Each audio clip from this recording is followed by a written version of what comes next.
Okay. Okay. Okay. So I see you guys. I see all three of you. That's great. Hey, I can see you guys too. Great. Am I delayed? By the way, Jinx, that is some sexy overlays right there. Right?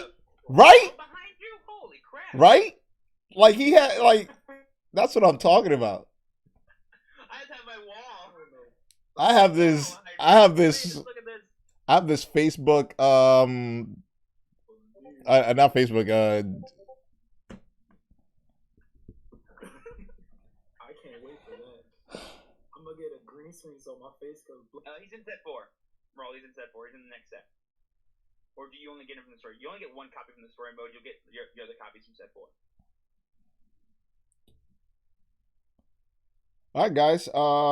So we are here. We've put the link in the chat. This is dope. Yes, this is dope.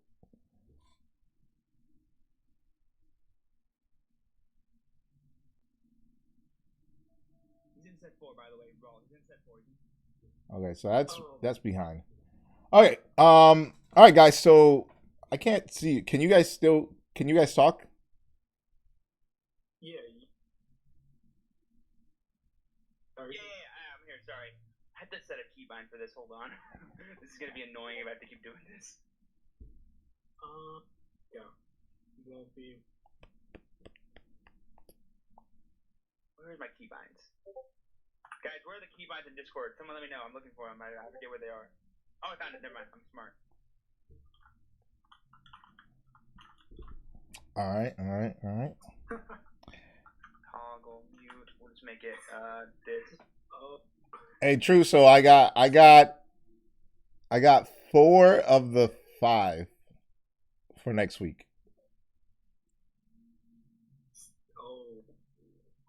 What's good, Jax? What's going on? Oh my god, I don't know how to pronounce that name, but I'm so sorry. I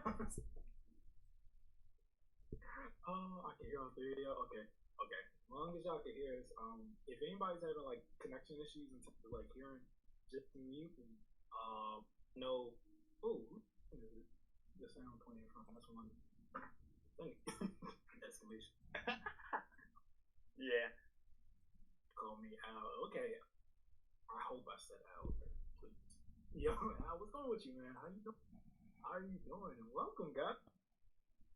Welcome. Dude, like literally, like I'm already so happy right now. I'm super chill today. I'm like rested. I'm feeling good. I'm ready to get some talking done. It's gonna be nice. And I see you're the big hero because we got that update. And as soon as I thought, I'm like, yo, did this guy really just? I got a message this morning from freaking Bushy Road, and they were like, "Thank you for bringing this to our attention." Okay, talk about it. Talk about it. Talk about it. I want to hear this. Pretty cool. So, like, if you guys didn't watch my stream yesterday, we found a cheater. We caught a cheater on candid camera doing this brand new thing that apparently a bunch of hackers made for people to deal 5 damage at once. Well, guess what? We caught him on camera. I complained to Bushy Road about it. I gave him all this information, and a bunch of other people like saw my thing. What's his name? Oh my god, Chris did it. Friggin' everyone here liked it. There was other people talking about it. One other guy, Stephen McSkylark, he posted about it too again. And we all rallied around and we made Bushy Road go fix some crap, man. It was great. That was good. That's good, man. I saw that. I actually took a screenshot because I wanted to send to you. I'm like, and I was gonna say, hey, I think you did something, but it wasn't just me. We all did something. I think I was just the first one that day. It was whatever. It was very shocking because I woke up to it. An official statement from Bushy Road. Official. Stuff we did yesterday. I was like, oh baby, I love it. The community is driving Bushy Road to make this. Everybody, give this man a clap. Like, you gotta give this man a clap. Like, yo. It wasn't just me. We all hated it. Hey, to me, in my eyes, you did it. In my eyes, you're my hero. You're my hero. Oh my god, I'm just so glad that like Bushy Road really. I love the direction they're taking and actually caring about us in terms of knowing that like okay, this is happening. Well, in a sense, it's not in a sense Bushy Road. It's the people who created it. Remember, because Bushy Road gave them the license for the cards. It's the company the company who's running the actual game. Right. Game Yeah. They're the ones who are gonna deal with it, but Bushiroad does like tell them what to do. Yeah. That was perfect though, because in terms of just like how fast they reach out those, I mean, to be honest, What's up, Kai? one yet, but I No, yeah, but it's crazy when it happens, man. It's crazy. Like it was like 5 cards at once with only 1 attack, no crits. I was like, what? Yeah, How is this? dude, I saw a video this morning of it. I'm just like, this is insane. And if they check a critical trigger, it's 6 damage. You know, otherwise it's 5. Yeah. They don't get the full 6. They just quit. I was like, what? So weird. And there's like all those, and then there's all those other cheats that exist. You know, like the blockade thing, the skipping turns thing, all that other stuff. So like there were other ways to do it, but this one was one that like it was like a kit, like people like hackers like made a version of the app where you could like auto click it and make it happen. So anyone could use it, which I was like, that's bad for the game. Oh my god, that would destroy the game. That would destroy the game. We gotta put a stop to that. I found that out after the fact. So I'm like, okay, good. I'm glad I brought this to our attention because I knew it was new. I didn't know why though, or what it was doing. Okay, so let's get right into. So we talked about a little bit of that. I want to get more into that. Well, we already kind of really touched upon it, but let's get into who are you as a Vanguard streamer, as a person in the community, and I know you do Pokemon. How did you get your start in, let's say, card games? Let's start card games. I want to know the story, how you got into card games, then how you got into Vanguard. Me, right? You want to do it with me? Yes. Okay. So my start, how I originally got into card games was way back when I was a kid. I learned about Magic: The Gathering. I was like 6 or 7, and I was playing in elementary school and stuff. I was learning all these really complicated rules. It was pretty crazy. And then I got really hyped about it, but then after like a few years, it got like really tough for me to play, and it was really a weird game. So I started playing Yu-Gi-Oh instead. So I always watched the anime for Yu-Gi-Oh, and I was like, oh, that's dope. I want to do that. I want to play Duel Monsters. So I did that for like 6 years until I was like 13, going on 14. And then I quit. I didn't play any card games after that. I actually won a YCS when I was 12 years old. Oh wow, really? To like, yeah, they were like city championships or like regionals, I guess nowadays. You can equate it to, but it was pretty cool. It was fun. I enjoyed it. I played my E Heroes. I played my Cyber Dragons. I did some fusion stuff. Oh that my was, like, god! the height of my format, and then 5Ds came out, and I was like, I'm gonna go hard with this because this is cool. And that's how that was the format I wanted. I think it was like Stardust Accelerator format, if I remember correctly. Wow. So that was pretty cool. And then I quit because XZs came out, and I was like, this is stupid. The game's toxic. The community's kind of mean. I'm a kid. I don't want to do this. So I left. And I didn't play card games for like a good 2 years, but I still watch card game animes, you know? Like, I've seen like all kinds of animes too, like Bakugan, which is technically a card game. I played that every now and then as well, but like just fun. I collected Bakugan and stuff. But then I was in high school, and my friend Darian actually had Card Fight Vanguard cards. I was like, oh crap, I know what those are. You own these? He's like, yeah, my whole family plays. I was like, dude, I've got to come to your house. We got to play this game, like, right now. I've never played the game IRL. I never knew these cards could actually be bought. I thought it was just an anime. You know what I mean? Well, you know there was an anime. They right behind it had to be some cards. I didn't know. I'm not supposed to know that, man. Come on. It's the same thing. It's the same thing why they created Ninja Turtles, Biker Mouse from Mars, Shark. No. The toys, the merchandise, toys. You know what I'm saying? What was it? Shark, something with sharks. I don't know. Yeah. There's card games for everything nowadays. TBH. All right. Anywho. Yeah. So I started playing the game, and once I had the actual deck in my hand, I was like, oh, here we go, fam. It wasn't until I was around 15 and a half and was like driving every now and then that I actually was able to find a card shop and go play tournaments. But from then on out, I was hooked. I bet. About a year and a half after being in Vanguard, I wasn't really that competitive. I was just like playing whatever deck I could get my hands on. But then I started like really trying to get good at the game, and around that time, I started playing Pokemon as well. Just when I was like, I've always been a fan of Pokemon, so I was like, you know what, I should actually sit down and play the card game for once, because card games are a big part of my life, you know. So I was like, you know what, let's learn how to play the TCG, and the TCG is really complicated but really fun. It kind of reminded me a lot of Magic in that it's like a resource-based game, which I really enjoyed. I started off really terrible, but eventually I figured out a good deck, and I was able to keep up with the format. and I still play that game now as well. I even went to the Pokemon World Championships last year. That was the first Worlds event I ever competed in.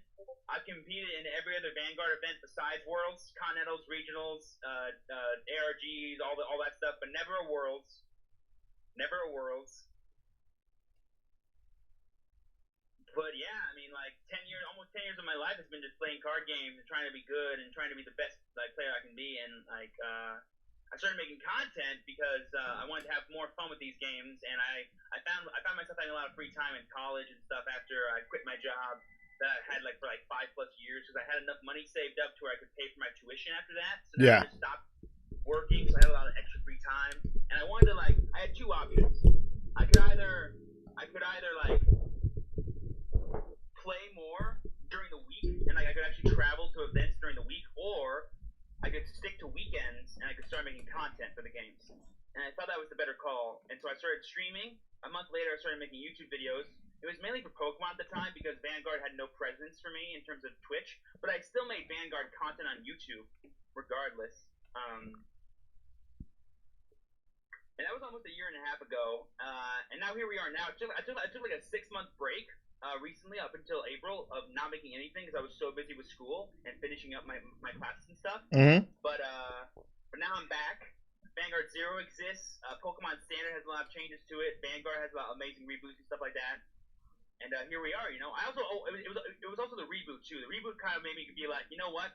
I'm learning Vanguard pretty much all over again. I should make stuff for people in case new people are coming in. And I think the right information. I think that's it's like this whole whirlwind of things that happen with like the reboot, right? Like I was so far gone. Like with me, I was so far gone from premium, and it was just like, okay, I only played Kagros and my decks weren't anything, and I'm just like, okay, I'm just taking L's right now.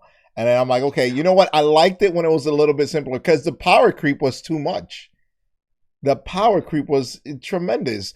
And then I got into Standard, and then I love Standard. Standard just really gave me a new life and everything.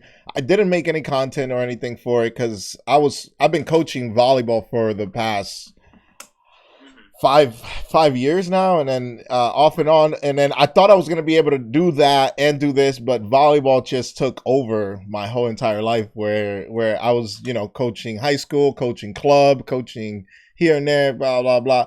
But then now the Corona hit, and then I'm like, okay, and then this game hit at the same time. I'm like, okay, so I'm stuck at home and I got nothing to do. And I'm like, okay, well, maybe I can do some stuff. And then I learned how to do this. And, oh, my God. Off we went. And it's really funny, too. It's so fun to see this game re-sparking so many people that were, OGs, because I know for a fact, you were really big when OG Vanguard was out on YouTube. I used to watch your videos. I used to watch all the Dynasty Cup stuff. I used to watch all, the live people playing the legit card game with, a overview of the actual cards and stuff. That was my stuff back in the day. That's what really got me into watching content on YouTube, and playing these games even better. Mm-hmm. And so that's what I wanted to be for this new wave of Vanguard, basically this new evolution of Vanguard with Standard, the more online presence. I want to be one of the first people to be like, you know what, Twitch is a place where Vanguard can be once we get a game that we can play. And now we have this game that is so streamable, it's so great, the community is growing exponentially. Once we get a proper online client for the real game, holy crap. Well, yeah, where you can actually guard from your hand and this and that. We thought we had one. We thought we had one. And then G-Guards came out, and they're like, oh, now it's getting too hard to code, so we're not going to make it. I was like, you lazy bitch, come on, man. Yo, and change the game mechanics before the online comes out. That's just dumb. And nobody wants to deal with Cardfight Area. Well, they like to deal with it, but not nobody wants to watch Cardfight Area. Cardfight Area, but if you don't, but to stream, man, no one wants to watch this. It's like your starter, people taking forever to take their turn and yelling at you in the chat, having talked to them while talking to your chat. No one wants that. No. That's not the wave. No. It needs to be automated. It needs to be okay, I put it down. It has an effect. It's something cool happens on the screen. Da da da da. Dude, I remember when they announced Cardfight Area, and Cardfight Online. goal. This is what we need to make Vanguard the biggest game ever. I still believe that. I still believe that and if they would have gotten Card Fight EX? EX, no, if they would have got Card Fight in Cartoon Network.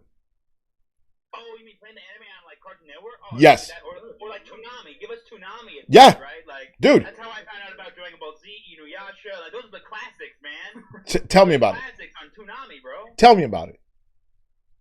Tell me about it. It's very, very legendary. You know what I'm saying? Like, to me, I wanted to have that cartoon, that anime. I wanted to have it in some sort of on Fox. Look, you could have butchered the voice acting. I did not care. Just put it in front of kids and have them be, because that's how we got into Yu-Gi-Oh. Yeah. Right? Sure. I knew nothing about Yu-Gi-Oh. I watched the thing until my brothers told me there's actual cards, and I went to the house, and I'm like, what you guys are playing it? There's cards, and then I got my buddy into it. Well, I didn't know that. Duel monsters? Right? Hello? Dude, and I made this. Oh my god, I used to play it bad. I used to play it like season 1, where I just call a monster out. I'd be like, oh, here's Blue Eyes. Haha, you can't win. They're like, no. We do Battle City rules, baby. We do Battle City rules. Yeah, right. No, look, that happened to me my first tournament. I did not know how to actually play, but I just watched the anime and I watched it. I went to a tournament, right? Oh my god, so embarrassing. I went to a tournament. I went there and I had a Trihorn Dragon, and I thought this Trihorn Dragon was the best thing on earth. And then I'm like playing, I'm like, oh man, I'm about to call him out, and I call him out without tributing. The dude looked at me like, what the hell's wrong with you? And I'm like, I just call him out. I'm attacking. They had to like take me aside, take me out of the tournament, take me aside, and was like, oh, we got you. You're one of them. This is how it's played. And they had to like go through it, and I'm like, I had to like relearn everything. My first Yu-Gi-Oh tournament was in 5Ds, and like the first set had just come out. I was like, I summoned Junk Synchron, and then I superior call. I special summoned a Speed Warrior, and I synchro to summon freaking Junk Warrior. And the dude looked at me. He was like probably like 15, 16. He was like, oh, okay. Yeah. Mm-hmm. We got a new one, guys. We got a new one. Oh. His mic is off. So how about you, Jenks? Sorry. Oh, you good? I answered a chat question. Didn't want to bother you guys with that. No, that's fine. So what's good? No, you were saying you. Guys don't know, wait, hold on.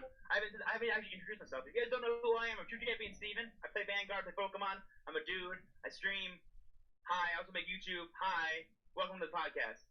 What's up? Bow. Okay, so Jenks, how about you? We want to go ahead and get your story. How did you get into Vanguard? Okay, Vanguard or card game? Card game. Let's go card game and then into Vanguard. Okay. I got into card games basically. Well, I used to go to my grandma's house in Baltimore every weekend, and on 4Kids TV, they used to have the runs through of just Yu-Gi-Oh, just the regular Yu-Gi-Oh. I think I was still going into like the GX, but around that time, I remember my brother picked me up to take me home, and he went to Toys R Us, and he bought me my first deck was the Dark Blip Red Out of Darkness Dragon deck. God. Dual disc. A dual. I used to have the Arcana one, the one from season 4. Oh my God. That one was so sick, dude. I had the one from like the original Yu-Gi-Oh season. I was so happy. I was home just going at it. Hold on. With the dual disc? Yeah. With the dual disc? Oh my God. Fighting somebody, and I would be in front of the TV like, oh, I'm about to do this movie. And I was just going at it, just putting the cards down, the whole emotions down. But around that time, no one else around my area really played that game. And the people that did, we played it like we played Pokemon at the time. We didn't know how to play Pokemon. We just looked at the top right. At the HP and was like, my number's bigger, I win.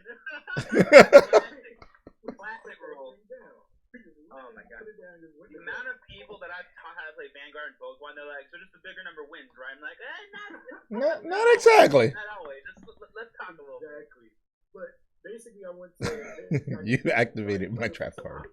And then in high school, met some people that played the game.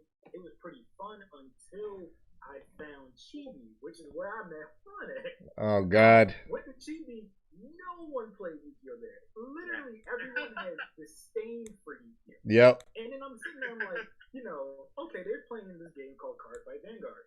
And Buddy Fight, but that's another discussion for another day. Buddy Fight is I tried to keep it alive. No one wanted to play with me. A buddy of mine used to call it Confuffed Companion. Something like that. Like disagreement companion. Dude, what if it was a good game though? Like No. It had some cool rules. It was Dude. a classic game. True. Shout out to Buddy Fight. True. Let me tell you, bro. I think they messed up with the naming. I think they messed up with the name of the game. That game's mechanics were so good. Such a good game. It had amazing rules, amazing interactions. It was basically like Yu-Gi-Oh and Vanguard, but like some kind of modge mixture of Yes. and it had amazing card texture, card art, like Oh my God. life type things that we veteran card players love about card games. Dude, it was awesome that you had the weapon too. Like, you're like, oh, I can attach a weapon. That it makes you feel like you're in it. I'm like, okay, I'm attacking now. Yeah, exactly. The stupid name screwed it up. I'm telling you, I seriously think. Wizzo Drum, yes, dude. Drag Wizard, man. Dude, freaking Thunder Dragons, that was That was my shit. I picked up the thank you bets, bro. And I was like, let's go, Mr. Somners. Let's go. Let's see what you got. That was my shit, dude. I was known for that. And then I was also known for yelling Gargantua Punisher every time I activated. You never pronounced R's, ever. No. But I could continue, Jax. No, it's cool, but Buddy Fight tangent. Oh yeah. Basically, went to the shop. Remember the guy that was I don't remember his name. He basically looked at my deck because I ran Shaddolls at that time. And it had some really high expensive cards in there. He said, if you wanted to, you could trade in these cards for Vanguard cards if you wanted to play. And I said, you know what? I'm going to go play because this is the only card shop that was in like a 30-mile radius. And for me at least. And I got Dimension Police was my first deck. Grand Gallop. I couldn't the GA. Grand Gallop. Wow. I watched the anime beforehand, but Grand Gallop was my first deck. And I remember I was, learning how to play. Actually, Card Fight King taught me how to play when I first got the deck. He was like, I'll help you out. And we sat down and he was teaching me how to play. So shout out to Clay. Shout out to Clay. And I remember my mom was picking me up because I was, oh my God, I think I was in my junior maybe when that happened. And lo and behold, Juan walks in and was like, hey, dude, I heard you need a perfect guard. He literally just handed me it. So at that point, I was like, oh, this is much better than Yu-Gi-Oh! Community. Yeah. 100%. I was so happy. And ever since that day, I've been playing, on and off at first, but I got back into it when Standard came out. I'm a Narukami player, so don't hate me. I love Narukami, bro. I got you. Iconic drill for life, bro. I top 8 like 3 ARGs with that. Woo! Standard. Yeah, I love Narukami. But yeah, I have the deck in the back on my counter. Oh, I got decks on decks right next to me. I can show you Overlord. I got freaking Kajikaze over here. I got Beats Deities for Standard. I got old stuff. I got Destiny over here. I got stuff on stuff right over here. Yeah, no, I got. What's really cool too was I was like the guy for like a long time in my shop that was like the guy who taught people how to play Vanguard every now and then when they come in. They're like, oh yeah, talk to Steven, he'll help you out. I was like, why me? He's like, you're the one that's good at it. I'm like, okay, fine. What's up, guys? And like that's what kind of got me into like liking like teaching people about stuff. So I was like, I think where like the education aspect of my channel comes from was that I just know a lot about these card games because I've played them for so long. So I'm like, you know what? A lot of people don't know this stuff. Let's talk about it. No, I agree. I agree with you in that sense because that's the same thing with me. I always wanted to teach people. I always wanted to, because the more I always took it as like you got people who didn't want to like. They're like, okay, I learned, I had to learn on my own. I'm not gonna teach you or whatever or this and that. But I'm like, no. The more you teach people, the more you're inviting. You get more people in your community because that was always me. I wanted to grow the community. I wanted to just. That's why I'm like, yo, we need to get kids to be watching. Like, I'm like, can I just go to a school and just put in this on the screen so they can be like, oh my god, give me all the nerdy kids, give me all the kids that want to play card games. So we can, and I used to give out decks. I used to build decks and give them out with all the, because we used to have all the openings and everything.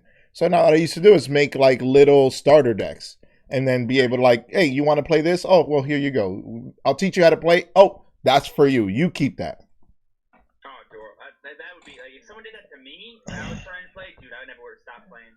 No. I still have it, but that would have been so nice for me back then because I didn't start like really building my own decks until like a year into playing the game. I had like the Kagero trial deck for like a long time, and I got bodied by my friend's Oracle Think Tank deck at the time so much.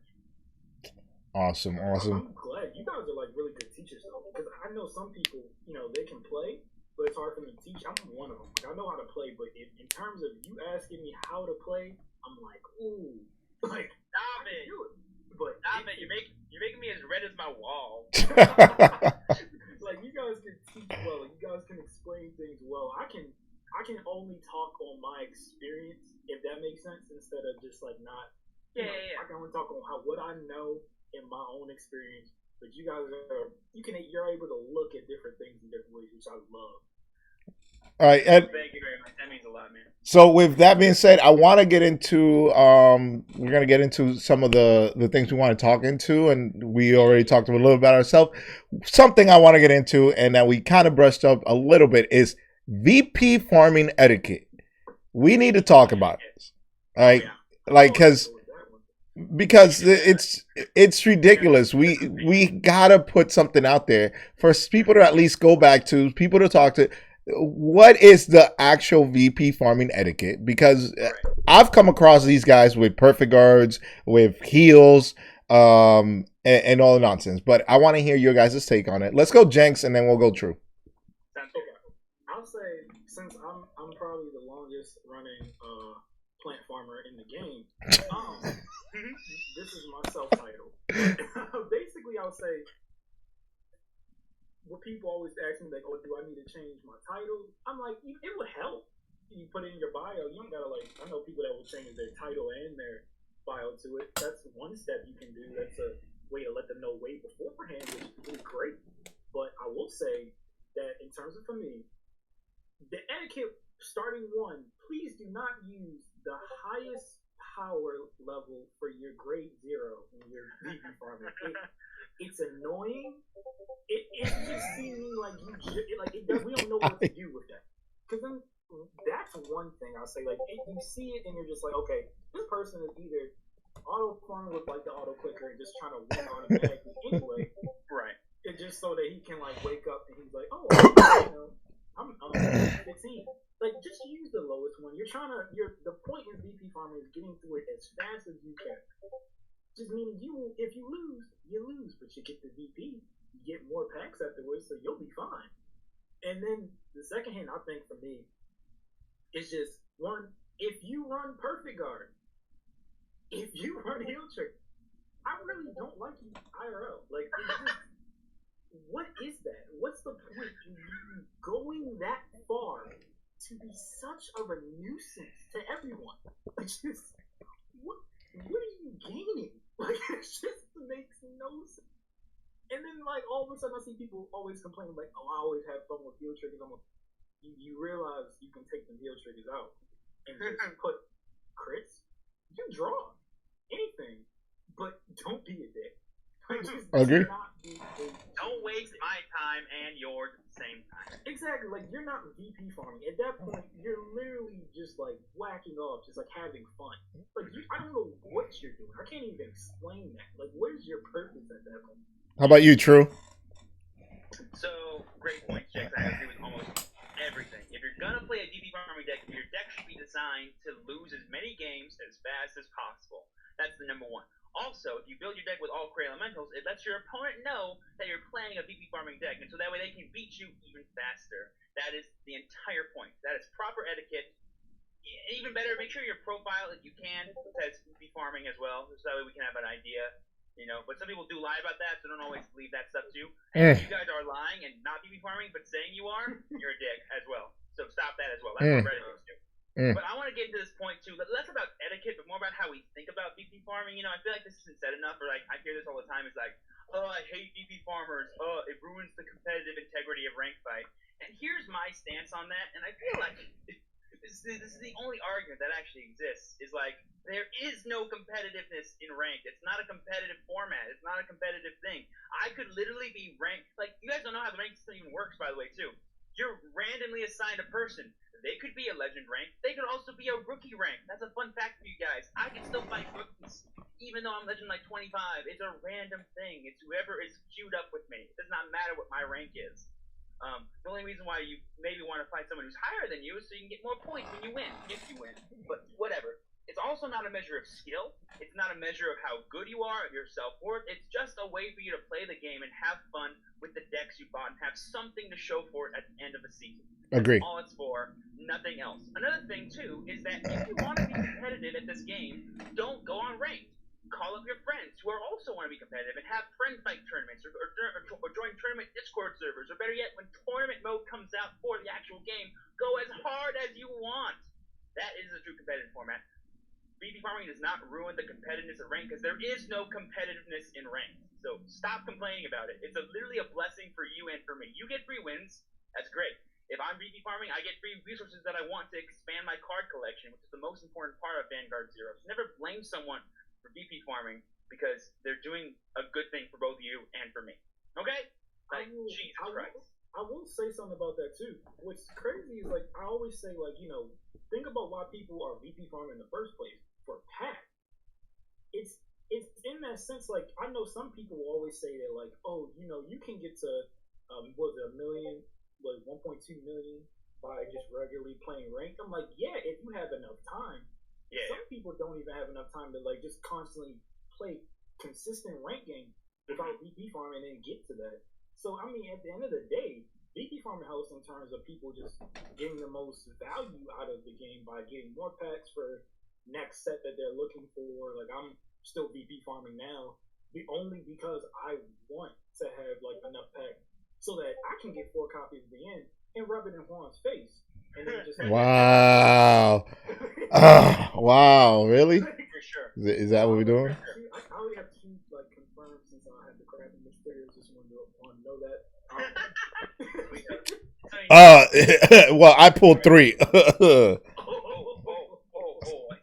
I pulled 3, so they were meant to me. I didn't have to make them. They were calling to me. All right, I didn't have to make them. All right, they're like assigned experience. All right, my thing with VP is just the new wave of VPs farming, which is now, first there was the evolution of just like, okay, VP farming, just lose all your games as quick as possible. Then you have the auto clicker. Then you have now. Okay, then you had the 6K starter.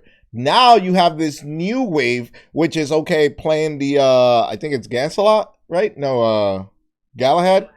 Galahad. And I've also seen Tsukiyomi as well. And Tsukiyomi. Playing the Gansalot and Tsukiyomi, where it automatically puts a grade 1 or automatically puts a the grade 2 all the way to grade 3. And you're just like, what is the point? I thought the reason you were VP farming is because you wanted to lose as fast as possible so we can get the heck out of here, not delay this game even more. So if you want to just have try hard, easy wins and not actually try to rank up and just have like an auto clicker win for you, that's not going to happen, because A, it's really easy to beat. All you do is call 1 grade 2, you lose. Secondly, if you just want to beat all the other VP farmers that you fight to get some extra ranks, sure, bully for you, but it's going to take you longer to still get VP. So you're kind of defeating the purpose exactly of VP farming by winning games, because you're not supposed to win games. Now, you're not. If you fight against another VP farmer and, like, say you're real life manually VP farming, sure, call on your cards and win. But you're not doing it to win. You're doing it to make the game last a lot less longer. So I can understand maybe in theory the evolution deck beats other VP farmers faster than, say, the other one, but I mean, or the classic one, we'll call it, with like just the really lowest grade 3 or grade 0. But like it's marginal at best. And if you're using an auto clicker and letting it run on, auto and for like hours on end, it really doesn't matter what deck you're playing. And if you get 5 legends, like who cares? Yeah. It doesn't matter. Yeah. Like, it doesn't really like. I can get more legends in like a 2 or 3 hour session of really trying than I bet you I could do in 8 hours of running that kind of deck. I guarantee it. Yeah, Okay? of course. I will guarantee it. All Of the math in the course. world works out that if I built a deck like that, like the Galahad deck, where I played like an actual ranked series match, I would get way more when I actually played versus when I wasn't. So if you want to climb ranks, actually play, guys. That's the moral of the story. Yeah. If you want to VP farm, and lose. So, and end of the story is, let's, basically don't be a dick. Don't play perfect guards. Don't play heals, and play the lowest grade 0 as possible. And don't involve it. Yeah, and if you want to be nice, let your opponent know that you're VP farming. Get go. Don't lie to them because those are the worst people. Yes, those are the worst people. The people that actually sit there and say, "I'm gonna VP farm," and then put everything down. Yeah.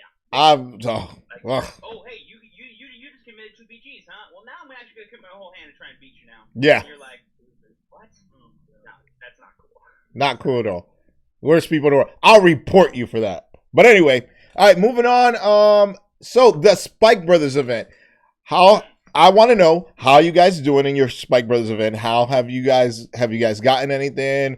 How far are you along in the story? And what do you think a Spike Brother is going to bring to Vanguard Zero? Let's go. Since we went Jenks first, we'll go with True. All right, cool. So for the Spike Brothers event, the way it worked out for me was like the first 9 packs, I pulled 1 jug, which was like, yes, it's the most important card.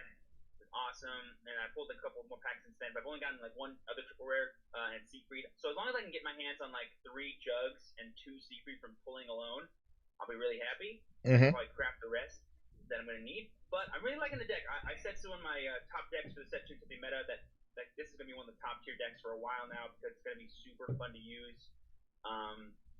But also, like, it's basically the best multi-attacking deck, in my opinion, because it plays around the gigantic weakness that a lot of multi-attack decks have, which is the damage triggers. Also, Assault Squad plus Jug is just so busted, and then putting Jug back in the deck, and then using Dudley Dan to call it back out, shuffle your deck, and then and then attack again, and then use Siegfried to attack again, and then put it back in the deck again, and the heal trigger. So like, it's just like a bunch of nutty little combo plays that's really fun and can be kind of impressive. And it's honestly gonna be one of the best decks once everyone gets the cards and are running it regularly on the ladder. It's gonna be really good. The event itself is a little bit different than the Grand Blue event. I think it is less easy to get packs than it was for Grand Blue, which is annoying. But I guess it kind of makes sense because this is a much more important gacha system than it was for the other for Grand Blue. You now have to farm hard. Nimble, thank you for the follow. Also, I think that in terms of the difficulty of the story mode, it's pretty much the same thing. Like if you can get your 4 or less damage on Kyo and then just quick fight very hard every single day, that'd be pretty dope. And then yeah, that's kind of all I have to say about it. Is that it will impact the meta. It'll be a really good deck, by the way, in cross ride meta as well with MLB and Dope because Siegfried hits good numbers against those cards. Mm-hmm. You can hit them with any boost. Also, Juggernaut still hits really well against MLB because 16 plus 6 is 22. That's gonna be really nice. Rocky's busted. Devil Summoner's awesome. Other than that, though, I'm not really sure what to say about it. No, I think that was pretty good. I think that. If you plan on playing it, make sure that you understand what the most important cards are. I see too many people asking me if Siegfried is more important than Juggernaut. Juggernaut is the most important card. Yes. You need 4 of that card ASAP. Yes. It'll always be good.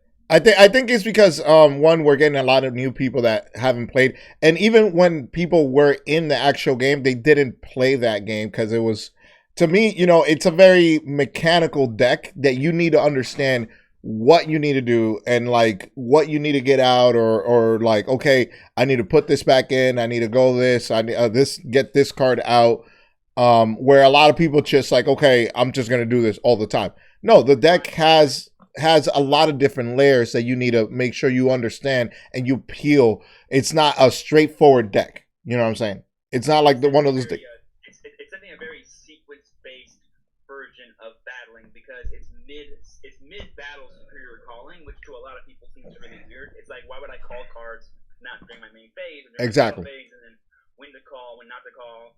It's it's gonna be pretty crazy. Like if they have 2 intercepts, I can only get in maximum like potentially 2 attacks, but those 2 attacks were always gonna hit. It's gonna be really neat. How do I maximize my damage up, but while also minimizing the amount of resources that I use? That's the part that's gonna be hard. In no way is the deck like auto win. It's gonna be definitely the best version of multi attack, but it will take time. If you guys want any help or want to see someone who's really good with spikes, Living Proof is a YouTuber with a streamer as well for Vanguard Zero and Vanguard in general. He is literally the self-proclaimed and correctly so king of spikes. So if you have any questions about Spike Brothers and want to see any proper gameplay with it in the future, I definitely think you guys should check him out. He's the one you should mirror yourself. Yeah, he's it now, and you know I love Living Proof. Living Proof is awesome. But I always gotta take it back to my boy Zach back in the day. But like he's not playing anymore. Unfortunately, I'm really disappointed that he's not playing anymore. But hey, Dublin's gonna come out. Let him know. Dublin's coming out. Let him know. I look. I've been trying so hard. He's actually tried it out a little bit, but I'm trying so hard to actually get him to play this game. But Lexi, how about you, Jenks? For me, Spike Brothers was never a claim that I really cared for too much. I mean, but looking at the game and how it's been played, and literally I almost have a set of everything. Almost. I'm missing what the fuck? Jug. Why? You're only missing a jug? 1 jug? Dude, I hate you. God damn it. I only have 1 of each. Man. Nimble. I'm doing a thing. Thank you. Fuck, thank you. Oh my god. I sat there and I was just like, appreciate it. Thank you, sir. Because I was like, if I put this in the chat, there's gonna be people that are gonna hate me. But might as well talk about it on the podcast.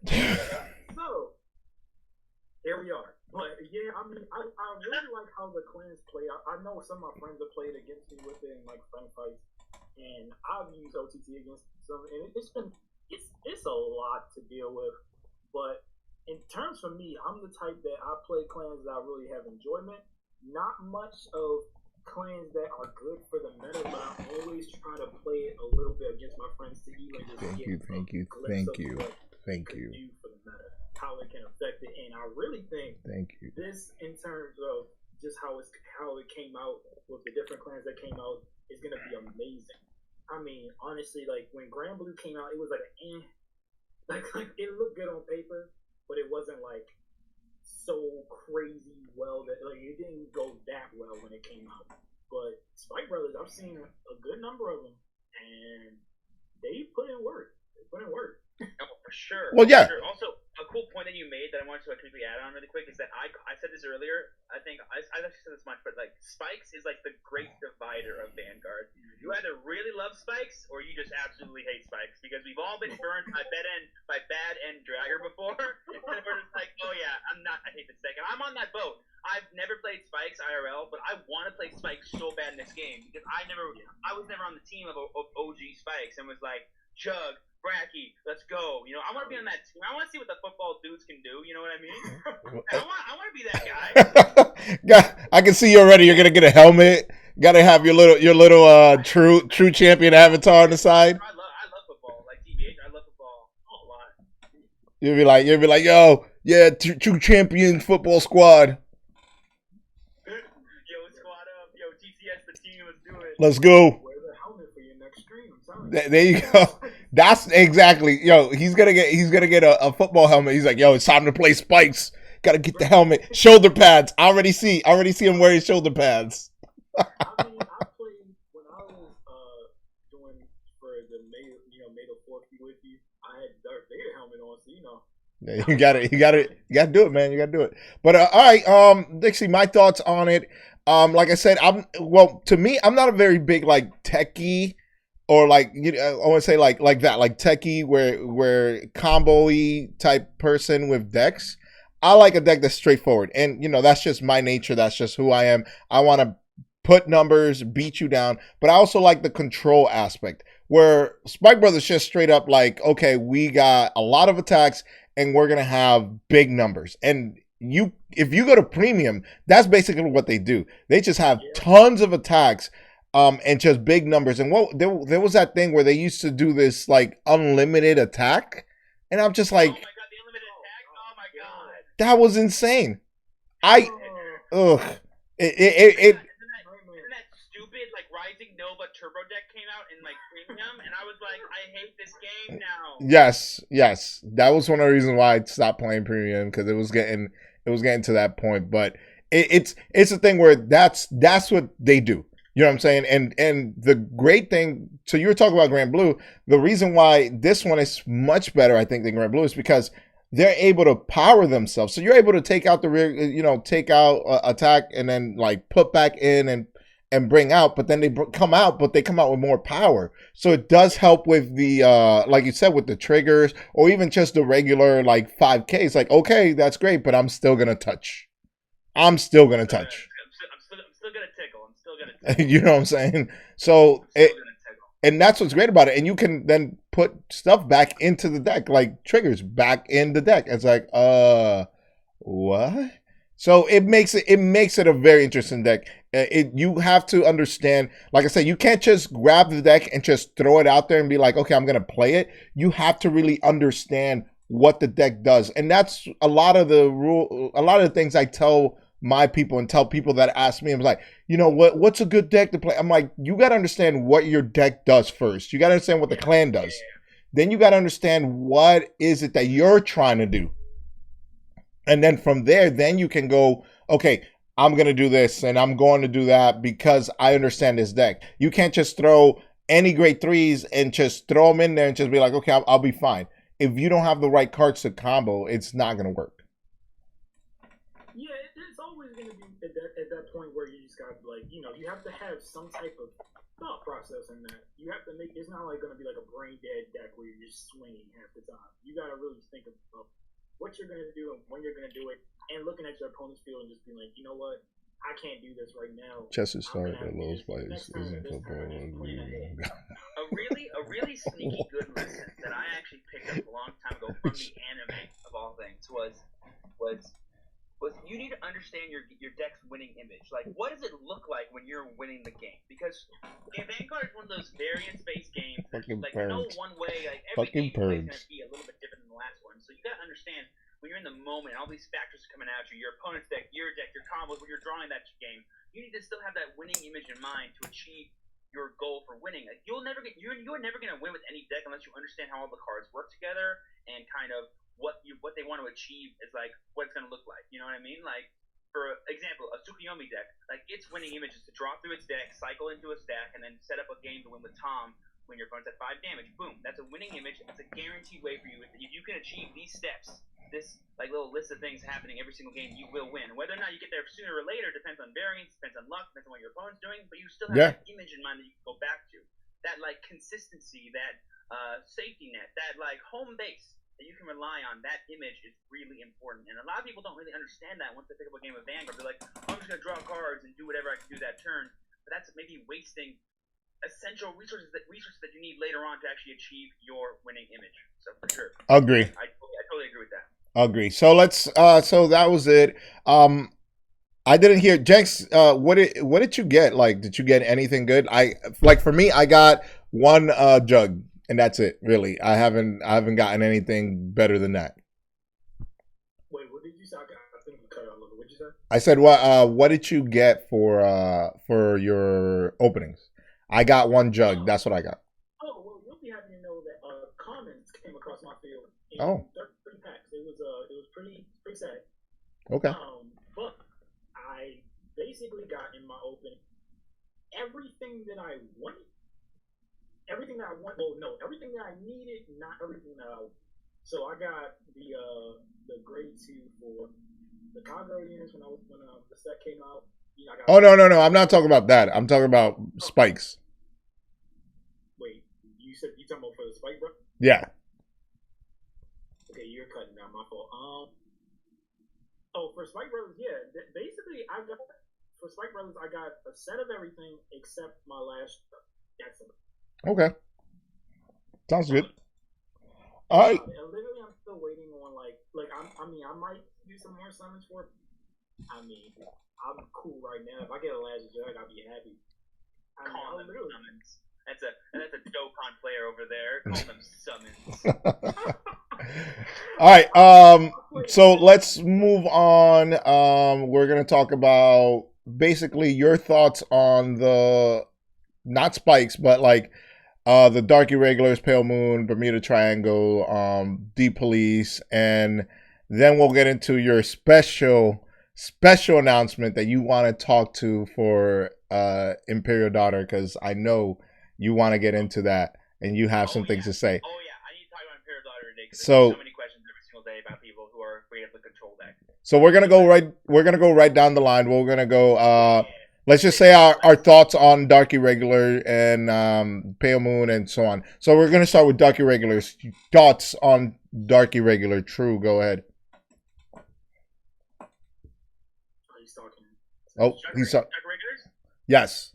Sounds good. Okay, I'll take Dark Irregulars. So I said this in my video. I'm going to say it again now, and I feel bad for saying this because I'm a diehard IRL Shaharak fan for Dark Irregulars. I love that deck so much. But like, here's the thing: in Zero right now, I have no idea how to build the deck. I don't know how it fits. I don't see any strategy other than just like They got the D. praying that They got the Amon D. hits enough times if he's on They your got the D, Vanguard. man. He can kill enough things to where you don't take damage. That's the only thing I can think of.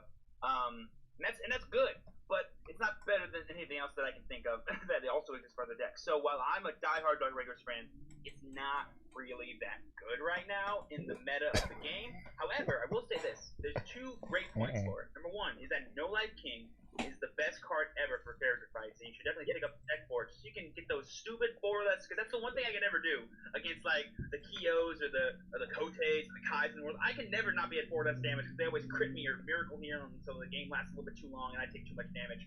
But if you have No Life King, then you can guarantee that requirement. That's great. Yes. Number 2 is that in set 7 or whatever our equipment will be, when Reiji comes out, the deck will be insane. So get your staples now, get your Edel Roses, get your Amons, get all the stuff you're gonna want, like your Doreen stuff now, so that way in the future, when that deck comes out, you can tear it up with Blade Ring Reiji. It's going to be such a powerful deck. Nice. So that's my point on Dark Irregulars. Terrible now, but in the future, busted. I'm gonna disagree a little bit with that. I think they're good now. Fine. I like them now. Tell me, I need to know what to do with it. I like them now, and the reason being is because you still have a lot of plays, and you still have like with the 3 great 3s that I like Amon, Tempest, and what is it, the chick, the green hair girl, the Demon Eater. I love especially Demon Eater and Tempest. Is that what his name is? Vampire? No. New Tempest. Edel Rose? No. Wait. The guy that gets all the things and puts it in the soap. Beelzebub? No Life King. No Life King. Sorry. Yeah, No Life King. So No Life King and Dreamin' Eater. Death Anchor. There we go. Yeah. Yeah, Death Anchor. So we get that combo going, and first 2 games I played it and I actually got to pull that off. I was like, this is amazing. You're able to blow up the field. So I blew up 5 of his cards, and I was able to crit him for 2 for that. It was sweet. So I think the deck is good. I know it's gonna get better. It's going to get definitely better when Reggie comes out. But right now, I think it's a good deck. I think it's in the middle of the pack somewhere. And it does a lot of things. It gains power. You can destroy things. Right. Yeah. Bump the Soul Blast 6. The Soul Blast 6 and 4 is better than Kagura's, which I'm pretty pissed. Sure, way better than Vortex Dragon. I'm pretty pissed. I'm super pissed that they're way better than we are. That's insane. That shouldn't be allowed. We are the retiring nation. Why is it that some monster demon guys can retire better than we can? That's insane to me. That is the dumbest thing I've ever heard. But anyway. My biggest thing about it is that like an effect like No Life King is so slow. I don't like slow things like that. That takes so long to get off. But that's been Dark Irregular's thing. They build up the soul. Aid, thank you so much. Appreciate it. Totally get it. Thank you for the follow. don't think the deck can really work with a Mon too much Can't because do you have you. to suck up one of That's your own true. rear guards to do it, and the deck doesn't have any resource gain right now. So like that's a big loss, I think, more so for me than it is for my opponent most of the time. But I totally hear you. The deck has power. Demon Eater is great. The fact that it can work on rear guards. Oh yeah. And the thing is, it just gives a lot of power, and it can gain a lot of power, and it like the thruster. Doreen is great. Oh my god, Best cards in the deck. ridiculous. But that's my thought. I think the deck is in the middle of the pack. I don't think it's just not good, but I think it's in the middle of the pack somewhere. Right. Yeah, Demon Eater is just so scary. It's a dang demon, that card. Let's talk about Pale Moon. Does anybody have any? Look, I have no clue. I haven't played the deck. I have no clue anything about Pale Moon. I got some things in Pale Moon. I've never played Pale Moon yet, and if y'all got any insight on that, please let me know. I want to. Boom. Okay. True. So, here's Go. The big thing on Pale Moon is Go. that it is so like you know how like in set 1 or like last season, vanilla Paladins was the best way to play Paladins. You know, you had your Alfred Earlys and your Palamides. And you just wanted to hit like 21k columns consistently every single game. You know, it was like beat sticks the deck, right? Yeah. That was the idea with Royal Paladins. That's why Pale Moon is good. Pale Moon is good because it's the ultimate beat stick deck. Cards like Golden Beast Tamer increasing your power, Crimson Beast Tamer gaining power, Dark Lord of Pale Moon is being 13k all the time, plus it's 16 using Golden Beast Tamer. Having Alice and Purple Trees to constantly cycle through multi-battle attacking is really, really good. It's a very solid vanilla multi-attacking deck right now. The big problem, though, is unlike Spike Brothers, which I said is really good, it's worse because it does not play around defensive triggers. One defensive trigger throws off your entire offensive play, and you can play around it and then, you know, try and get some kind of resources off of it, but, like, that combined with the gigantic shaft that Soul Blasting is, I don't know if you guys know this, but Soul Blasting is not by choice. It's technically random, if you think about it, but it's always whatever the bottom cards are. So if your bottom card wow. or a piece and you Soul Blast using Beast Tamer, it's gone. So and Pale Moon never wants its important pieces in the soul to be gone. So wait. Hold on a second. That's big news. You don't get to choose?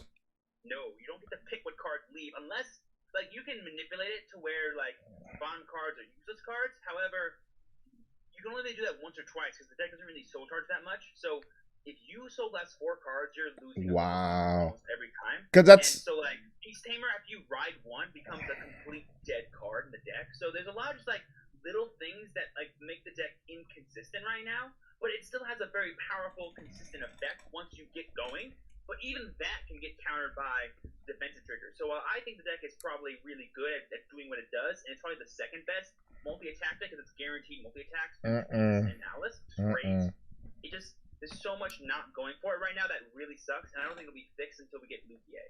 Yeah, I don't think right now they don't really show any like the grade 3s are good if they're in the rear guards, but like they don't have a vanguard. They don't have a vanguard right now. And I think with knowing that right there with the Soul Blast, that's you don't get to choose. That's your best vanguard is Beast Tamer, and that ruins your strategy by Soul yes. Blast. Oh my God, no. So I think it's a thing where it's okay that we have it, but it's not good for right now. Am I right? Your boy Cardfight King said he loves Pale Moon, by the way. So well, he likes multi-attack things. We're saying for the deck to be better, these little things shouldn't be around. The deck would be so good. Also, Robert is really good. Shout out to Robert being a great rear guard and mega blasting and getting rid of grade 1s. That's really awesome. Shout out to him. Get what a grade 1 can be the game. Literally choose the game. So you can change the entire flow. Getting rid of grade 1. All right, so let's move on to Bermuda Triangles. Everybody's favorite lollies. Everybody's favorite girls. Everybody's favorite. Everybody's favorite. I'm already in love with one. It's a grade 1. All right, she wears a green tank top, and if you know who I'm talking about, you know I'm a man. I'm a man with simple needs. The freaking card that makes you not want to have your mom in front of you when the loading screen's on. You're like, don't look at the screen, mom. Oh. Right now, Bar. Oh my god. I'll give her if she started a stream today, I would give her all my money.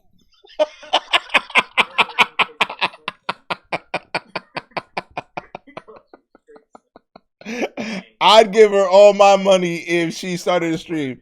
She could go blah blah blah blah blah.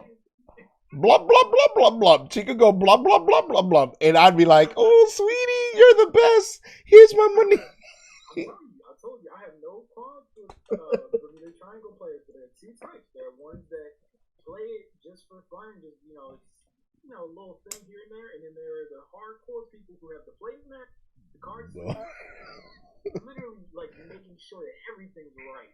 Right. Everything's right. Right. And look, Juan might be turning into one. Hey, I'm just saying. She's the only one. All the other ones can go away. But it's funny as hell because, like, what's that grade 3? There's a grade 3 with the eyes part. Like, her eyes are like on the corner of her, on the corner. I know you. You're fine. You're not who we're talking about. But, like, okay. So, like, my thing with Bermudas is that, like, what I love about Bermudas is that whenever sets come out for them, the support's always really good, right? No, yeah, they're going to get so good. I remember when Prism came out. That was the TD deck I ever played, and I played because I loved the skill. I love Labrador skill so much, but I stopped playing because I didn't like the other skills that came out in the future. But what's really funny is when you get that awesome like mid ground of someone who plays deck because they love the clan, and someone who plays it because it's good. Like I've met people who are like, oh, I hate these cards, but it's a really strong deck, and I'm like, oh, that's funny. Then you're fake. I'm just like, cool. These guys exist still for this deck too. Another thing too that I really love about Bermudas is that it sucks in this game, so no one's playing it. It's great. In this game, it's just like nowhere near as good as it ever was in the real game because putting cards back in your hand, is just like super nerfed now. Because unless you're putting that PGs, they're not doing anything. Well, yeah, exactly. Putting cards back in your hand, you're like, okay, well, I can't guard with these, and I kind of want to have my grade 2s out there, so. Have you seen that stupid kind of like mill deck that Bermuda Triangle? It's not really a mill deck, but like it's annoying because like they'll call their dark cat clones, make you have like 9 cards in hand, and then they'll bounce them back and call them back, and then make you like discard cards from your deck. That's annoying. No, I did not know that. But it's annoying. I've never lost it, but it's annoying. Oh, okay. Oh, well, that's a strategy. You got to find a way to win. And these Bermuda players, they're gonna find a way.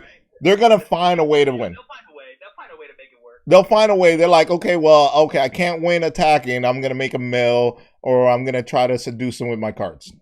That's always gonna work, for sure. Did I say that? I'm sorry. My bad. Okay, so that was our thoughts on Bermuda. My chat loves to torture me with playing that and play. We got to play every time we play. We got to play Little Mermaid and this crazy song that I don't even want to talk about. But okay, moving on.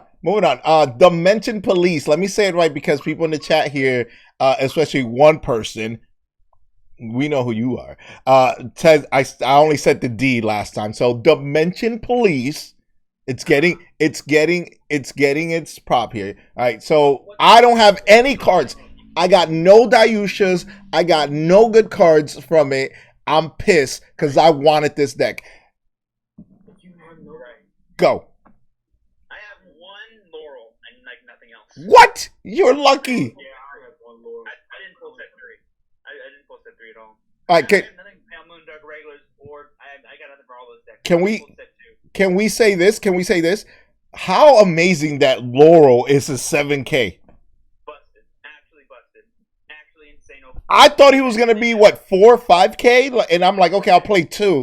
And now he's a 7K? Get the out of here. There's no downside now to playing Laurel. Laurel is like... No, you play 4. Single negative on that card. That's amazing. Not a single negative. Great with it. They did amazing with that. Max, you can't PG rear guards, so you can always hit with your Vanguard every turn. So, like, it's pretty funny. And yeah, Cardfight King said D Police are trash. I just want Clay to know that he's trash. But Wow, Clay. Wow. He's going after my first clan. Well, he's gonna explain himself next week when he's on here because we're gonna have him on here. We're gonna have him. I am Vanguard, and I believe Matsita. We're gonna have True back again. We're gonna have you. Yeah, next week we're gonna have a lot of people, and we're gonna be talking about a lot of good things. So that's a little tidbit of people. Let's see, Gabe. Gabe is at Domino Pairs. Right, Domino Paris 21's gonna be there. Great. All right. So anyway, getting back. Yeah. So there's that. Okay. Have you guys played against it? I feel like every time I played against it, I really, other than not having a perfect art in my hand, I'm not really too scared of it. Because they have to activate the ability to gain the power and then they get the crit. But once they use it, it's like, So my thing with it is that every time I played against it, playing like Kagero or Tsukiyomi, I'm never afraid. If I'm playing my Blau deck or my Razor deck or my Royal Paladin deck, I sweat a little bit because every turn they can attack you with a crit. It's basically like Diet Razors, but they restand because of Laurel. So like, they can just create a lot of advantage, I guess, technically through that. They play like the 9-draw build.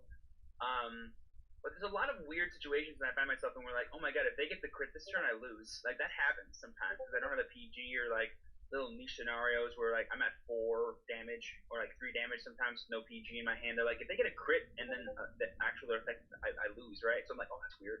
So like, well, the deck doesn't necessarily have the most consistent win streak right now in Zero. I still think it's powerful and it can definitely get the wins that it wants to. I think the Enigma deck is really strong and really consistent. Dayusha being able to enable himself with the Counterblast 2 is pretty awesome. A nice little. Well, it gives him a little boost. He doesn't get 4, right? Yeah, but say you have one Cosmo Roar in the back row, you can guarantee it now without. Oh yeah. Right, so like, that's what I'm saying. And now you no longer need to constantly commit cards in hand every single turn to activate his skill. That's a big bad part about it. But anywho, I would say that while the deck may not be as strong as people might think it is nowadays, it definitely can steal games. It's definitely on the fringe type of things.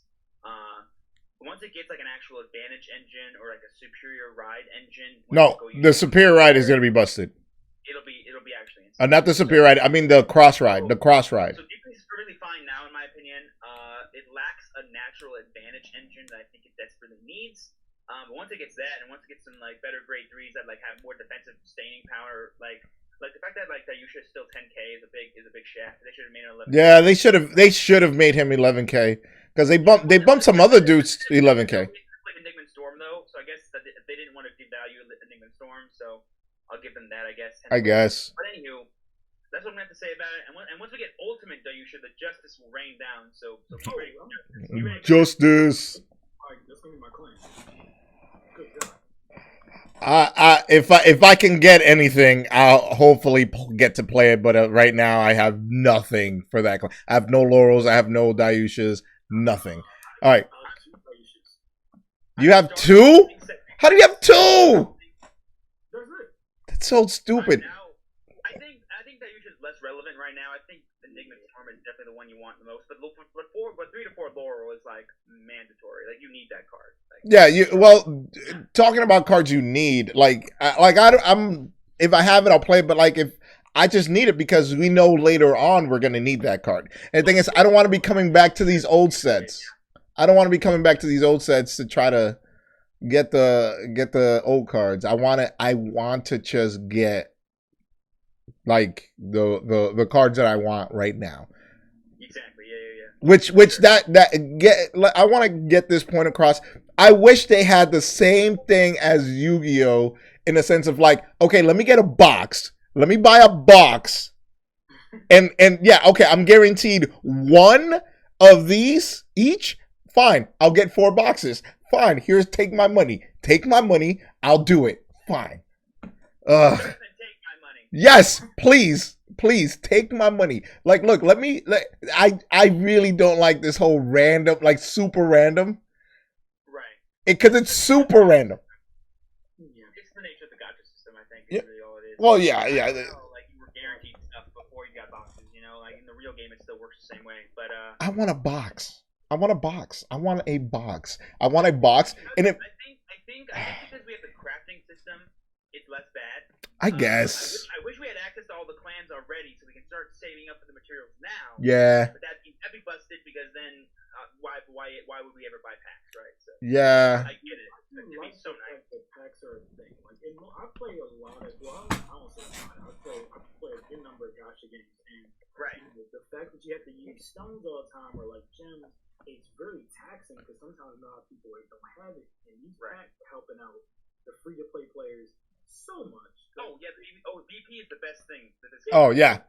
Gosh, I really wish they other games because that Hey. is helping out so Readers much. first. All I want to do is yes, I want to be one of those. I want to wail. All right, I'll be a whale. Most of tuna at all. I've only spent $40 in this game.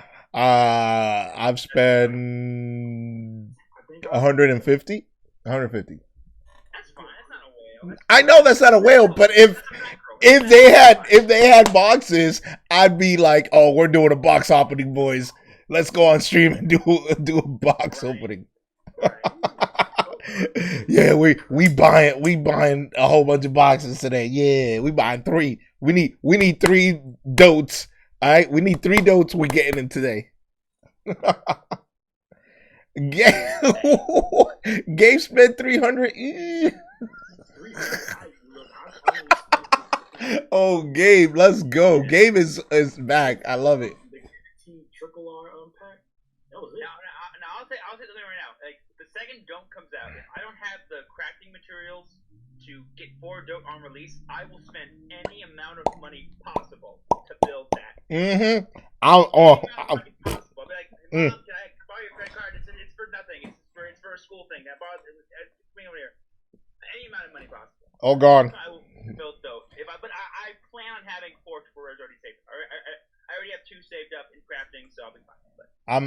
I messed up and I was like, okay, I should save it, and then I'm like, I got so mad and spent it on I spent 100 on Blockade, and I'm like, damn it, I shouldn't have done that. But all right, we'll get back to work. Blockade for a long time. I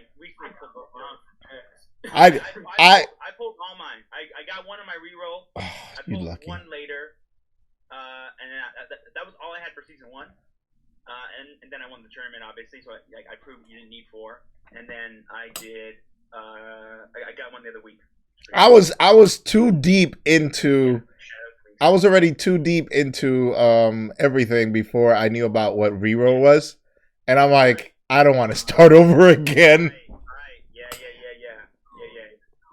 I'm so glad I was able to get everything that I needed. I mean, like, I remember when I saw, like, I was talking about this in the last podcast. I said, this set, I'm not really going to be doing much. But next set, you're going to be seeing me splurging. Like, it's not. If I don't have 100 packs saved up by BB farming alone for the next set, I made a mistake. No. I'm saving like the next 2 weeks during the Valentine's event. All I'm gonna be doing is saving packs. All I'm doing. How many packs do you have now? Nothing. I've been opening everything for set 3, but this season I'm not saving. Next season though, next 2 weeks now I'll be saving. I got 5 million DP in season 1 on 1 week alone. I can only have. Woo! Damn. So, Damn. I'm right now. I'm DP farming. And I'm just gonna save all the packs I get now because I'm not really worried about this that much. I want to play because this is the thing. I have enough crafting materials to get Majesty Lord Blaster 4 copies of Majesty Lord Blaster. Damn. But I don't have enough for Conqueror yet. So wait, do you have Gancelots? Yes, all 4. Good. That's it. You're good. You're Gucci. Yeah, I want Majesty Lord, but I'm not even gonna play that much. But I do want to get the end because I only can get 2 guaranteed because I have enough to craft for 2. But you got time. You got time. So those 4. I'm at 2 right now for Conqueror. I'm at I think 2 as well for Royals. Oh, that's gonna be amazing. Next set. Trust me, rank games. I might see. Hey, let me ask you this question. How long is it if you spent all your stamina? How long do you have till your stamina is filled up again? So it's 1 stamina every 5 minutes. So an hour is 20. So 5 hours is 100. 5 hours. Okay, so I got to put like a timer every 5 hours, huh? But you can only farm very hard once a day without using gems. You want to wait until double drops to farm those, and then you farm your core orbs the rest of the time. So on double drop days, I plan on spending anywhere from 1,000 gems every double drop day. twice. And where do we find these double drop days? Do they just tell us, or do we know? Asking for a friend, not me. I'm not asking me. I'm asking for a friend. Do yourself a favor. Go to my Twitter. There's literally a calendar that Bushiroad put out. Oh, okay. I'll let my friend know that. Not me. Not me. I know this. You know this. Yeah, I know. Yeah. You know, but take a screenshot of it for him and let him know. Yeah. Of course. I'll let him know. I'll let him know. You know what? I will say this because I know I have people in my group that don't really know too much about the game. I will tell y'all this: please don't use your gems for summoning unless you like have so much that you just don't give a damn. Yeah, like if you're a whale, like you're not gonna listen to us anyway. Just do whatever you want. But if you want the best bang for your gem, not for buck, for your gem, and you want to be free to play, stamina and resource farming and materials is the best way to go. Yeah, especially once we get double VP farm days, you can get all the packs you want to pull. And then once we get the actual, like I had 60 plus packs from VP farming alone after season 1. I'll have like 100 for Z4 probably, or hopefully more. But I might have to do the sleeping auto clicker VP farm with the Vanguard episode that we were talking about the other day. Dude, I want to do a VP farming and chill stream so bad, but this season I'm going pretty hard for rank. But I'll do it during those 2 weeks, man. All I'm gonna be doing is VP farming. Chat. We were thinking about, would you guys watch our stream if we VP farm and fell asleep?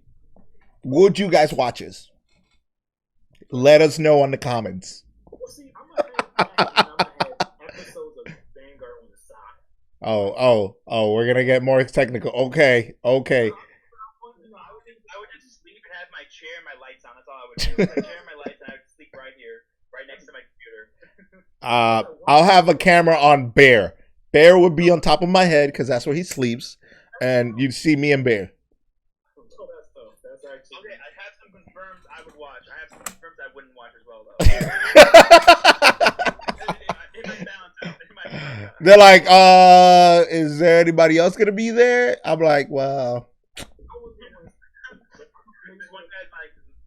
Max is like, because Netflix has nothing new, so I may as well watch something. Hey man, if those booby streamers can do it, I can do it too. Oh yeah, but you know. Right? You gotta flash something on stream. No, they don't. They don't even flash anything. They're all covered up, and people still donating and everything to them. Like, what the hell? Out of here! Get out of here! Anyway, all right. So moving on. We don't want to get too sidetracked. That was I love that. True, you have a very important what is it? PSA, public service announcement. A very good PSA about Imperial Daughter. Take it away, sir. Soapbox, bing. Eyes to the camera. Listen, folks. The Imperial Daughter is not a control deck. Control decks have ways to use their skills to manipulate the game state to a point where you can no longer do certain things like attack or call or use your effects. That is what a control deck does. The Imperial Daughter is just a very defensive, turtly type deck that tries to make the game last long and run you out of resources, like a control deck would do, but in a different way. It's turtle.deck, not control. So the way you beat it is by having your rear guards becoming 21k and stop drawing cards.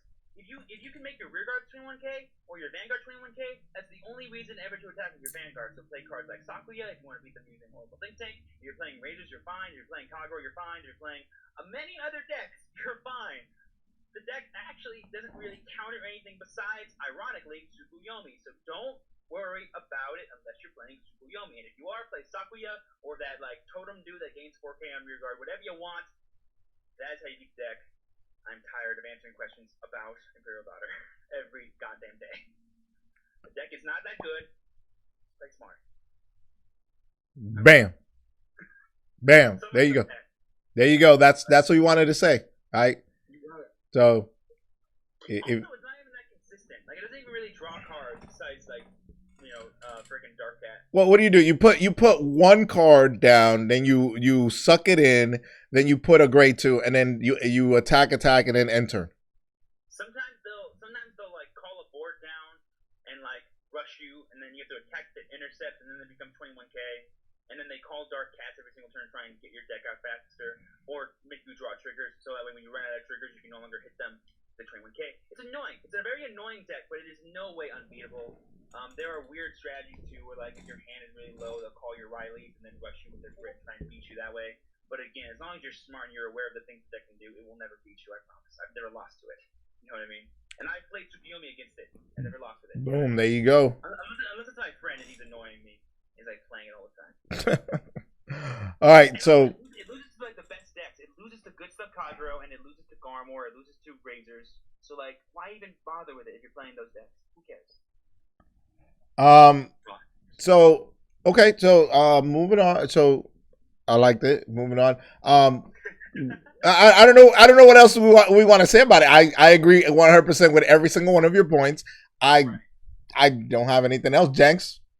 Also, by the way, guys, I want to make this point here. It's like, I don't hate that. I hate people asking me questions about it. I'm a hardcore control player. I love those kind of strategies, and this has that kind of strategy, but it is not a control deck because the nature of a control deck is to make the game harder on you in terms of your resources, effects, and whatever. This deck just kind of forces you to do something. As long as you do it, you beat it. So like, don't worry too much about it. I do want to play the deck. I just don't own any daughters, so I might not play it at all. But I would like to give it a shot. Yeah, it's a cheese deck. It's just cheesy and annoying. It's like turtling. That's all it is. Oh, well, thank you for letting me know. I have one. Don't use it. I have one. I've seen people like tech an Imperial Daughter 2 in their Tsukuyomi list, and I go, why? Yeah. Because like, it's for when you fight against that deck. I'm like, no. Oh, I mean, no. That's not even the right card. I would use Sakuya before I use that card. Yeah. But yeah, that's all. Yeah, we got nothing else to say about that. Boom, there you go. So one of the last thing I wanted to get into is what is the meta and top decks based on abilities, because this game does we can just talk about numbers, but it's always about numbers, but like on ability wise, like top decks on abilities. For me right now, I'm going to say that Nova's is probably one of the strongest decks right now. With Perfect Riser and even Blau. Yeah, both of them are just strong. Either you can combine the deck, or if you like right now, I have 2 Perfect Risers and not many other Risers. So I just straight up made a Blau deck, and it's still super strong. Yeah. So to me, a lot, like a huge amount, and I've won. Okay, I've lost 3 times against them out of, I know it had to be 8 or 9 times I played against them. But it's a way around it. But honestly, they are really good. I definitely see what you're saying. Like, you love Novas, and I completely understand that. But for me, I have to say, if you got the time to sit there and think, like, you can really just sit there and think, OTT is killing. Like, I always have a notebook. I got a notebook right here, ready for OTT notes. Yeah, OTT is literally like, if you have the time to say, all right, I'm really gonna play right. I'm gonna sit there and I'm not gonna let my opponent have fun. It is one of the craziest decks. And like I said before, I hate Tom. I still hate Tom. Fucking Tom. When I won from playing Tom, I said to myself, I hate myself. It's literally just the most annoying thing in the world. And I know Juan he can go field day about Tom. I'm not going to. It would be another 2 hours in the stream, and I don't want to do that to people. For what? Complaining about Tom? Dude, I can sit here and complain about Tom all day, but it's okay. You know, fun fact: the first rare card I ever pulled was Silent Tom. Fun fact from a pack. First deck I ever give you Tom. Fun fact. I got 4 Toms, Silent Toms in the beginning of the first set. Like, I still I didn't have to like really do anything. I was so happy, but I didn't care about Tom because I was like, all right, I'm never playing OTT. And then literally this set, I got Tsukuyomis. I was just like, you know what? OTT wants me to play it. I'll do it. And I'm not gonna say I loved it because I'm not just I'm not disrespecting my Kagero claim. But yeah, Kagero, baby. Are we all Kagero diehards here, by the way? Yes. Well, yeah. Did you not see on the app? It actually said Juan Mango #1 Kagero player. Like, come on now. It's I totally forgot. Thank you.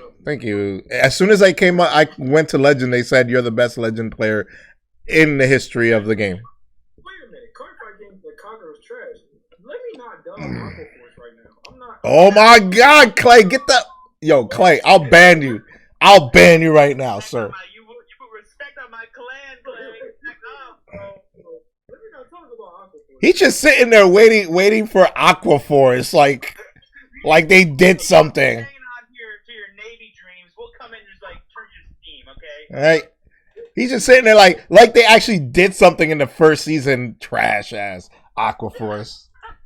Maelstrom or like, nah. Right? It was on an island. Right? Come on. Aqualight, baby. Aqualight. Hashtag Aqualight is trash. Stupid. Don't do this. Don't do this, right? You know. But all right, so we had Novus, we had OTT. True, what do you got? So like I made an entire video about this on my YouTube channel, by the way, guys, about the best decks in this format right now. So you want to check it out? Go ahead and plug. Always gonna be plugging. But I will say right now that the best decks, in my opinion, the tier 1 decks based off of power and popularity alone are Good Stuff Kagero, aka Set 1 Kagero with Bellicosity and Waterfall. Number 2 is Uji Tsukuyomi because the deck is just nuts, as Jax pointed out. Get your notebooks ready, folks. It's gonna be a long day. And number 3 is Perfect Razor because it is the best deck in the history of this game right now. That is, it is the only deck in this game right now that can literally dictate the tempo of the game. I decide if you're at 5 damage. I decide how much damage you have. I decide when you're gonna die. I decide what rear guards you get to have. I can decide whatever I want because every turn I'm swinging at you with this much aggression, and you have to respond to me. I dictate the progress of the game. You do not, and I'm really consistent. I'm really strong, and you have to try and beat me. I don't have to try and beat you. The deck is really strong, but is it the best one? I don't know. It bounced back and forth between like all these decks. I think every one of those 3 decks I just said has the best chance of being number 1, and there's reasons why. That's my big opinion. Also, Okay. decks like Blouse and Galahad and what else?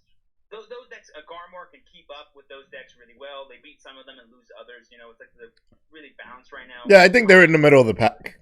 I think they're like in the middle of the pack. I felt Galahad was not gonna be like super good, but like it's strong. Diet Razors for Royal Paladin. It's basically the same thing. Like it's the Yeah. reason why Razors are really good. You know, you can decide how much damage your opponent gets. Keeping your opponent at 4 damage is really powerful, you guys, and limiting their counterblast. And people really underestimate that in this game. They feel like you always have to be at 5 damage and attack rear guards. No. Attacking with your Vanguard every single turn when they're at 4 damage, forcing out PDs, and then just attacking their rear guards is really strong. And Galahad can do that, and so can Razors, by the way. And it's really good. You know what I will say? I've seen. It does cheat in. I have a clip on my channel getting. I mean, it was pretty bad. Someone I was playing against a Galahad, and if y'all want to check it out, y'all can. But it got pretty rough. The dude ran all crits, and he hit every trigger in his deck. I mean, literally every trigger. Like on YouTube. Oh god. Right. But I will say, Galahad, I feel like I compare it to like a mini Perfect Razor.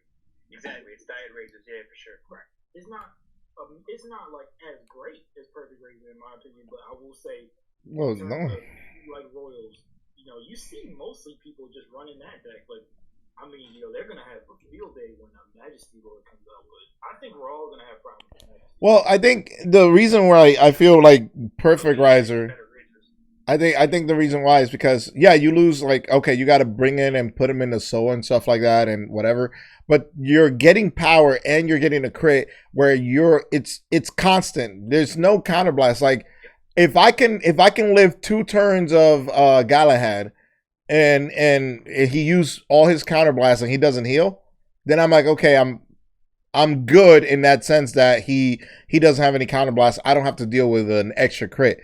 This card says, no, every freaking turn doesn't matter. Like, and you can't do anything about it. You can try to keep damage away from him. You can give him all the damage. It doesn't matter. You're still going to have to deal with that crit at the end of the day. And it has power. And now if it's something where it's like, okay, it had just a crit and it's like, okay, fine. but like when it's like, okay, I can attack with a rear guard, and then it's at 23 or more, and Yeah. and you're just sitting there like, damn, I got a trigger and I'm at 21. This thing can still hit me with 2 crits.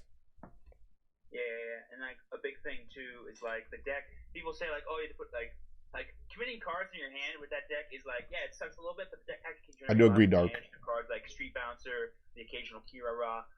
Kurt Razor's own skill to add a Battle Razor to your hand. That's the best part about him, in my opinion, is he gets to kind of add trigger his own effect. Paran's Razor is just insanely great card. It's the only +1 in the game right now. It's so good. Yeah.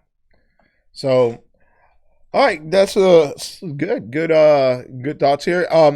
Is there any questions on the chat that you guys want to ask us? Any questions for us that you want like hang out right now? The chat did say some things about Gallahan. They said, well, Matt Soul King definitely say a downside to Gallahan, and just, oh my god, is like soul charge requirements of 6. Yeah. BT both clans doesn't have a counter charge. And Dark Right. Cry said Gallahan buys your resources. You basically have to play draws. It's not really optional playing crits from Gallah's suicide. Right, but draw triggers are so powerful that I would play them anyway. You know what I mean? Yeah. So I was already going to do that. So that's not really a big downside to the deck. And then in terms of resources, like, I feel like counterblasts aren't really as important as people think they are. Like, I know that Novas have counter charge and it's busted, but they can do their skills over and over again. But really, like, once or twice, like, getting your skills off is really all you need to do. So, like, as long as you're good, you heal once or twice, maybe a game, like, you literally have everything you need. So I would say like the resource thing is like that's the big deal for Galahad, and the soul charging thing. Sure, if you don't get your right chain, it goes off, but that's why decks like Garmor Galahad are pretty cool, like the combo deck, because if your one strategy fails, you can just rely on the other one that's guaranteed no matter what your damage is at, and then or you can like have a nice little synergy there of like being really offensive and then switching to defense late game. So that's what I have to say on those kind of points. They're valid points, but I feel like, you know, if you're a really seasoned Galahad player or like you want to play with the deck, there are ways around that problem that make the deck still really viable. Yeah. I do have a question for y'all right now. This will be going into like kind of the new set, and I know we all play Cowgirl here, and we all know how crazy Airmo is.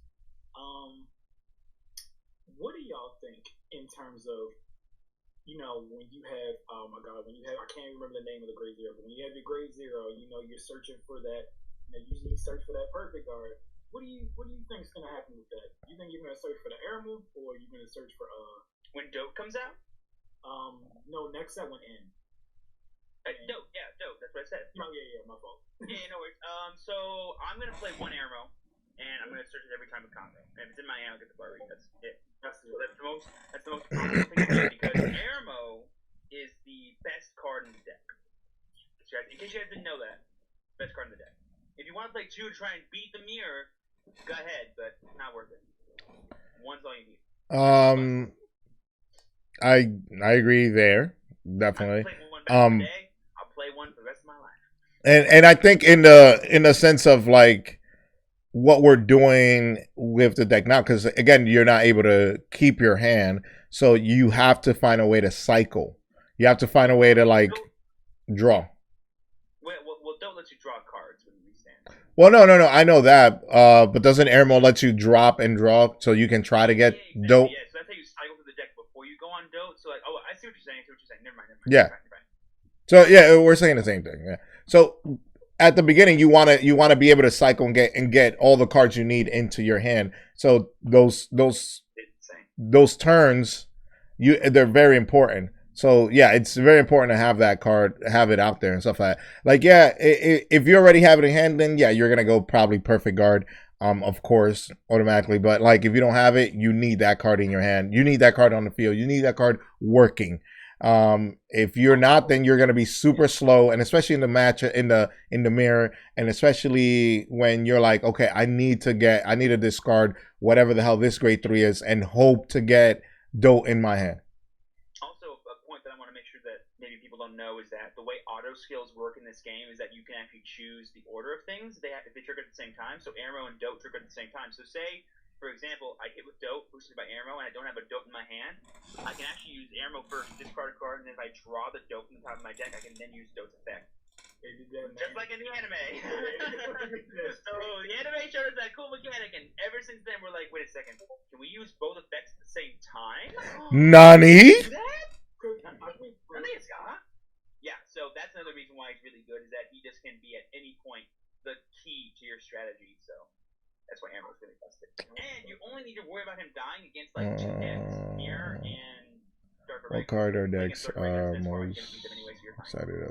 Don't worry about that. You run the Salamander. That Salamander. Alright. I love that Salamander and Tages, baby. Salamander and Tages are so good. All right, I got a question from X-Rated. Basically said what cards decks are most excited for that. I guess we are more excited for Zero. I started playing 3 years ago, and I don't know the OG regular schedule. What cards or what cards / decks are we excited for in Zero? Okay. Well, besides Dote, which I've talked about like literally all day today, I really want Grey Nature. I really am excited for whenever it comes out Tachikaze or Narukami. I love my big, just dangerous dragons and beasts and monsters. You know, I love those kind of cards. Anything like that. I've played almost every clan in this game ever. And if I get the chance to play with it again with the OG cards, like I'm excited for almost all of it. If I'm being completely honest with you. Even the decks that I hate, like MLB, I'm gonna play that deck, and I'm kind of excited to play the deck because I've never played it before, and I'm like, oh, I get to be like the busted guy playing MLB for once in my life. It's gonna be super great. I'm gonna be a degenerate. It's gonna be nice. But yeah. I want to see Link Jokers. I want to see how the heck. Oh my God! The one that I don't want to see because unless I know for sure that they're gonna balance locking, I'm gonna be so sad when they release it. Locking is gonna be the most busted mechanic in this game. It'll literally make the game awful. But I do love Link Joker. I've played Star Vaders, man. It's great. I love it too. But oh my God, I'm gonna hate it. Just think about when they release Glendios. I don't want to think about Glendios at all, too. Okay, yeah, we're getting way too in there now. Nah, I'm gonna say Dragonic Overlord. I'm gonna say Dragonic Overlord X. Dragonic Overlord is just gonna be the card I've been waiting for. That and if they do release what is he? Give me no. Yo, you used to restand with him. Let me break. What clan? Kagero. Dauntless. I said that. Dauntless. Okay. I thought you said Dope. My bad. Dauntless. Dauntless and Dauntless reverse. Dauntless reverse. Oh my God. Oh yes, dude. Dauntless reverse. Dauntless reverse was my deck. Was the deck I was just cleaning house throughout the day, throughout everywhere. Dauntless. Squats for Dauntless. Oh man. One of the best cross rides. God damn it. All right. I gotta do it real quick. Hold on a second. I gotta turn this thing off because I can't just be doing it. 1, 2, 3, 4, 5, 6, 7, 8, 9, 10. No more. That's it. I'm suspending all things until I get done with this stream, guys. Jeez. Oh baby, Evil Kai is best guy. Oh, that was so epic. He was so tough. He was a damn demon. I'll tell you what, right now. Damn demon. He's better than what do you think is better, Psycholia, Aichi, or Evil Kai? Evil Kai is best villain. Evil Kai. Evil Aichi though is best Aichi. Don't get me wrong, but like. Kai literally zombified the world just so he could beat Ren at a card game, guys. Zero. We'll talk about that, okay? That's what he did. He was selfish and dumb, and I love it. I love it. Hey, if you're gonna be a dick, be the biggest dick in the world, right? Let's do that, okay? And then he betrayed the very evil power that he used to become power. Like, it was the most baller move ever, dude. Oh my God. Holy crap. Army doing all of this. It's always kids fighting other monsters in a freaking card game. Yeah, I love Season 3, but I also hate Season 3 because Season 3 was when the game became card game save the world. And I'm always like, right? Another anime like that? Like, oh my God. Never had to be card game save the world. Yes, like I was so into the like Asia circuit and like them going to try to be like. I did that. I do that. That's what I Yes! Oh my God, it's Yes! relatable. That made it. I'm like, this is the most relatable anime. And then they're like, these aliens and da da da. And I'm like, don't do it. Look, Don't do it to me. Magical didn't happen, okay? I get that. But can we at least just keep it to where the alternate universe exists? Because that's at least possible. A Yes. kid card game saving the world. That's a little out of Yeah, control. This now, we just got rated. What? Oh, cool. Who rated you? My homie Saitama Project. Saitama Project. Thank you so much for the raid, guys. We're doing a Card Fight Vanguard podcast. For the Make sure put the link down. Put the link down so you can see it. For the multi stream, we're doing it with the legend himself, Juan Mango. Legend. I don't know about that. The legend himself for Pokemon and Vanguard. Yo, what's up? Here's Pokemon Metagross. I still got a call machine now. That's right. Thank you, man. True champion Steven Stone, Metagross is also great. Oh yeah, man. Like I'm really being. Oh yeah, Peter. Like I said, like Vanguard has been so funny in the way that they have legit done so much for just the community in terms of what they know we like. Oh But yeah. also, they always have The stuff. power of the Egyptian god cards. Oh, wait a second. Wrong game. And like if we look towards the Japanese meta, you know, the rental card system, the triple rare crystals thing, the release of tournament mode, like they're doing a bunch of great stuff that we're gonna get in global. But I'm excited to see what else they do in the future. You know, still because they're like they've shown that they want to improve the community outreach, the community experience for the players. And I approve of that, and they're willing to listen to us, and I enjoy that a lot too. So I'm excited to see. Like I've been very pleased with how they've ran this game so far. I only expect good things from here on out. And I've been burned by Bushy so many times in my life. Dude. Like, Dude. trusting them again, it's kind of scary. Dude. It's kind of scary. Dude, tell me about it. Tell me. I think right now they're like, this is making money, and we don't have to print cards.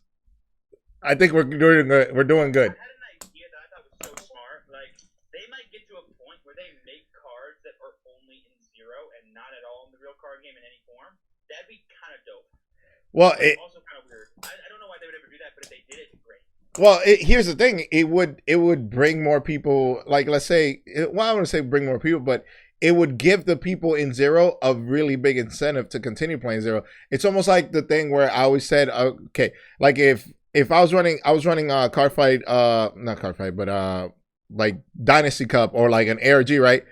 Like you don't do those things, but if Bushi then said, okay, we're gonna give you guys exclusive cards that we can't get anywhere, more people would flock to those things.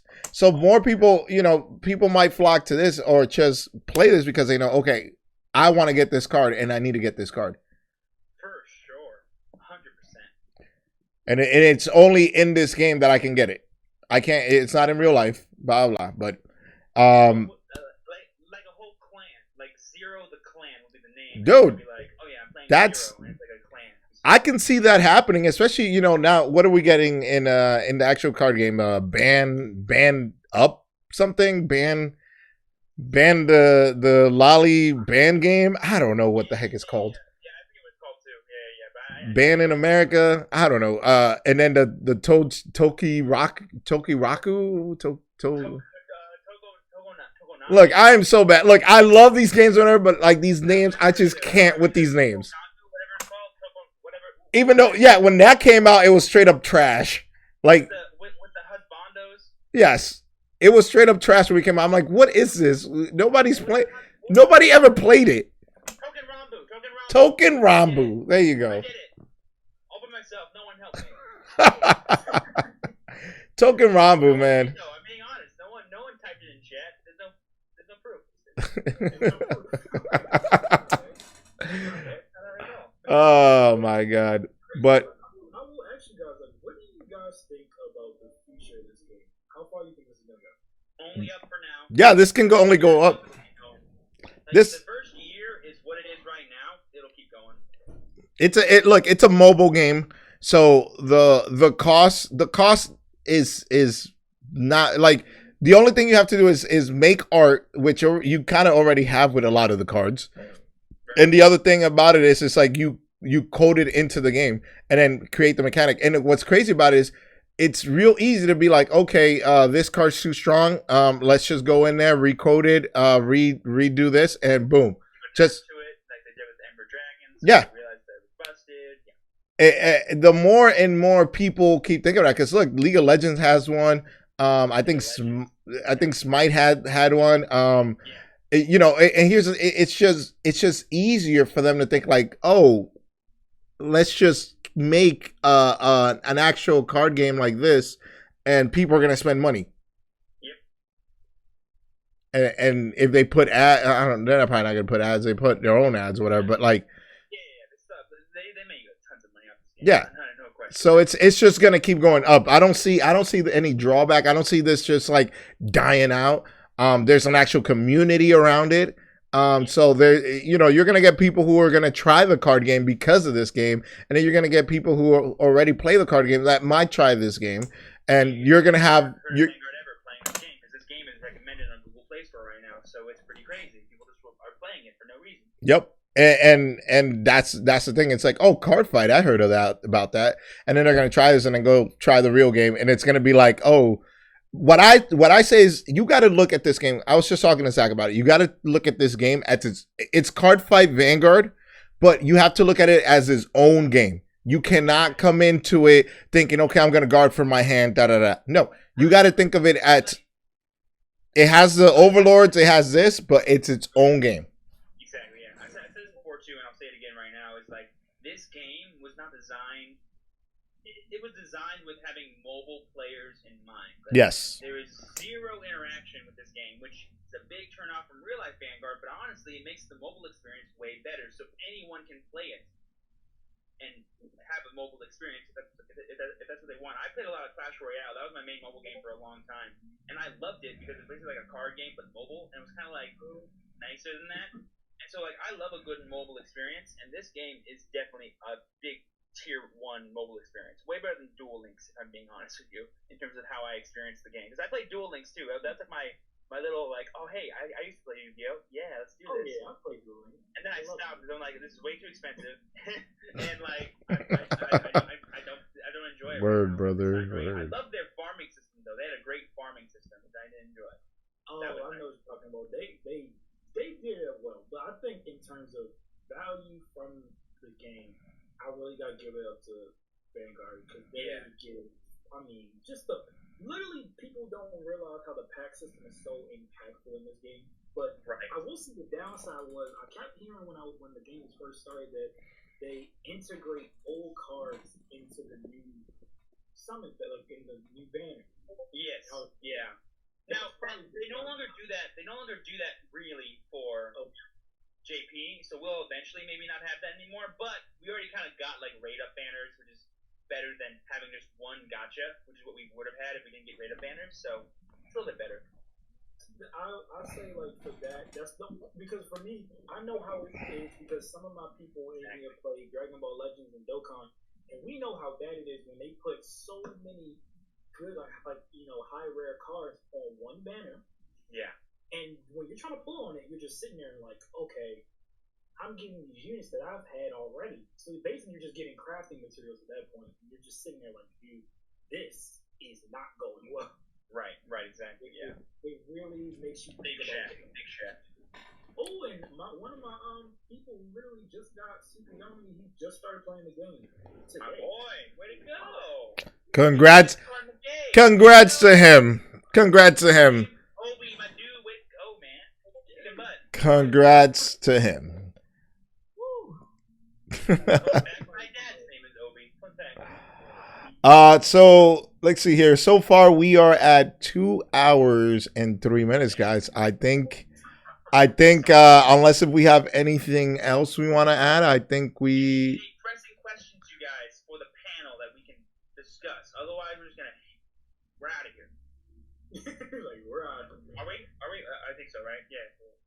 Well, yeah, you know what I'm saying. Yeah.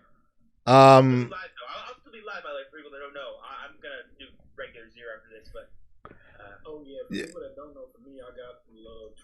Since I got the 200 followers, I'm doing the $25 Amazon gift card giveaway. So my dude, hey. I will be making dinner and then I will be coming back because boy is hungry. Boy is hungry right now. I might go get some Popeyes. I don't know. Chat, tell me what I need to get. Should I go get Popeyes or should I cook? I don't know. Popeyes, huh?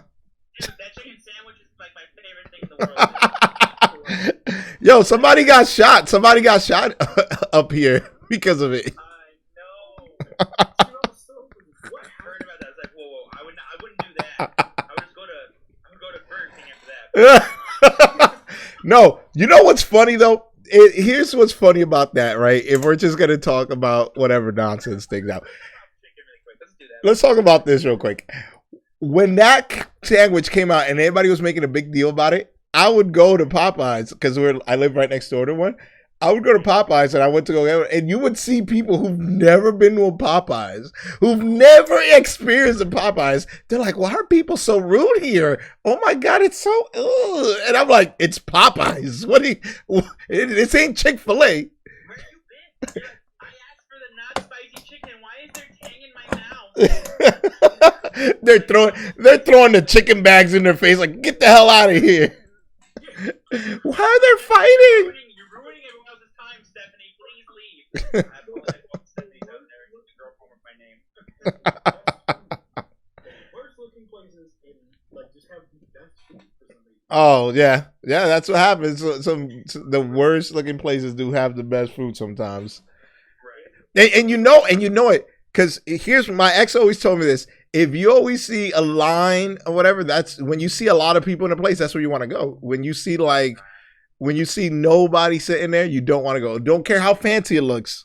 Because you see some of these fancy places, but if nobody's eating there. It's like the barbershop. Like, you're not going to go in the chair with somebody who literally has nobody in it. Nobody waiting for them. Hey, my man, I'll cut your hair. I'm free right now. Nah, bro, I'm waiting for him. I'm waiting for this guy. Now, come on, dude. I'll give you a discount. Nope. I'm waiting for this guy. This is an art piece. I can't trust you. No. Yeah. No, you can't mess with the hair. I messed up one time. Okay. Fuck. I went to an Asian lady one time and that was the worst mistake I possibly ever made. There was a brother that was right there, but he was like 3 people in, and I'm like, damn, I need a haircut right now. And I'm like, and the girl's like, oh, I can take you. And I'm like, all right, cool. And she's like, what do you want? I'm like, oh, I need a fade. She's like, a fade? I'm like, fuck, I made a decision. And I'm such a nice guy that I didn't want to just get up. If I would have been a dick, I should have gotten up and just said, you know what? I'll come back later. And those moments where I'm like, man, I wish I was an asshole. Yes. If I was mean, I'd be so happy if I was just mean. Yes. Dude, I've been with my guy for like 6 years now. And if I go to anyone else, if any like an emergency cut or something, I'm just like, hold on, let me call my guy. Hey, can you email me my notes really quick so I can just show them? Just read this. If you're any kind of barber, you'll know this because I had to make notes. So I'm like, I need something. It's important. It's important, dude.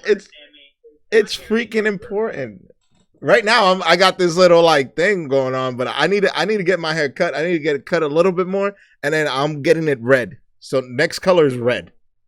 Oh look, I straight up told my family one time, right? I said, guys, if they want me to take out the do-rag, they want to see the hair underneath. I said, someone gotta donate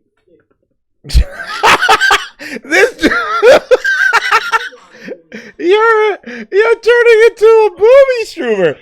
All right, guys.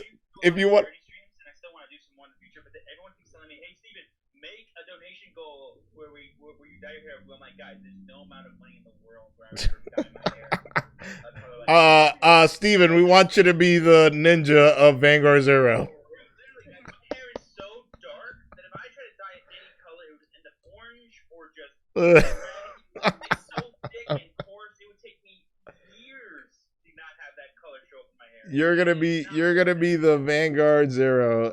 Not the Vanguard. You're gonna be the ninja of Vanguard Zero. That's gonna be you. You're gonna pull some awesome, like, you're gonna have like your trick plays. So it's like, oh my god, look at the triggers I hit, and then that's your highlight reel. Just the triggers you hit. I post the most cringy clips on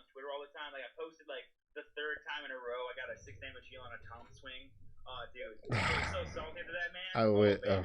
I wish. Twitter, that was great. That was great. That was a hot tweet. Damn, man, you keep doing that, Drake is gonna come want to play with you. That's just funny to me. Yo, That's funny. yo, what's up? Yes, up. Yo, I'm Drake. Yo, I'm playing some Vanguard Zero with my boy True Ninja, True Steven. What's up?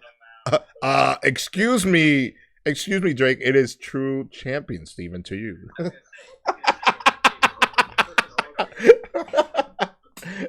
Oh my God. Also got perfect riser, by the way. That's wow. Hot. Hey, tell him I'll trade him. Tell him I'll trade him. He's going right now. Look at Tell him I'll trade him. I thought about trading, man. Like once in my stream was like, it'd be so nice, but also would invalidate the whole thing. Oh, it would destroy this game. And people would, you know how much people would charge cards for it? Like, it'd be ridiculous. They'd be like, oh, you want 4 dotes? $400. Like, what? No, get the hell out of here.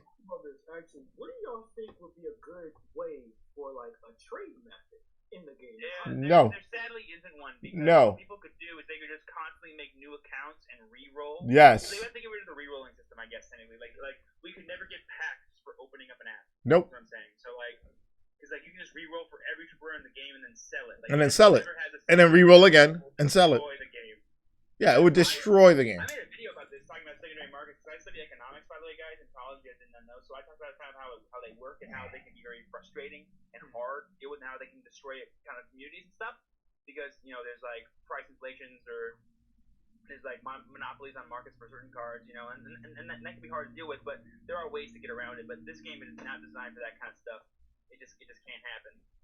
So if they want to keep the community healthy and nice, trading probably can't happen. But Do you think it would be a way, like, it could be a way in terms of, like, if you want to trade, like Pokemon Go did, where you had to be friends with someone for a certain amount of time, or, like, you had to do different things with that person for a certain amount?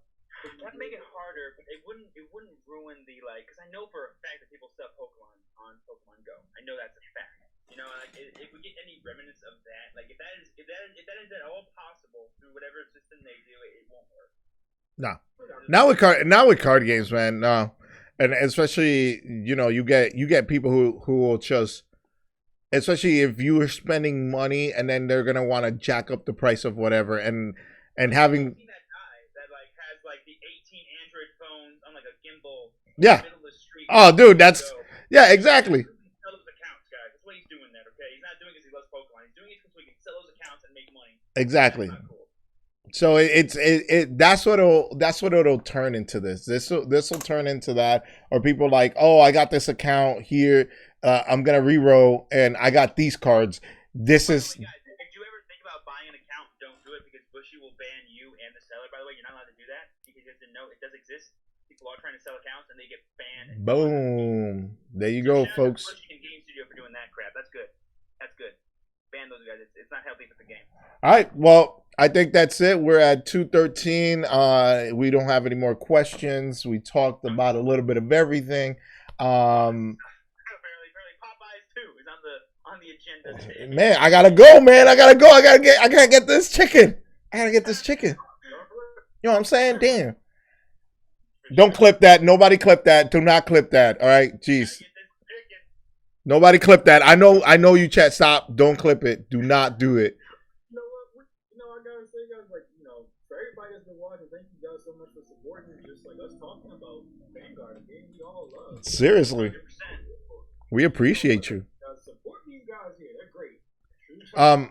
Okay, so real quick, Jegs, can you please tell the chats and tell everybody on my chat, True chat, everyone, where they can reach you? True, you can definitely go after that, and then I'll finish it out. Sounds good. Guys, if you go on my Discord, go on my Twitch. My Discord down below if you guys want to talk to me. But you can see me on Twitch at Jex Gaming. I usually stream at 10 p.m. You can find me on YouTube at Jex Gaming as well, on Instagram too, and Snapchat. So, guys, I really appreciate y'all being here. And like I said, I'll see y'all, and y'all from Juan or True's chat. Let me know, man. Just like shout your boy out, shout your homies out. He does give out his premium Snapchat for all the subs.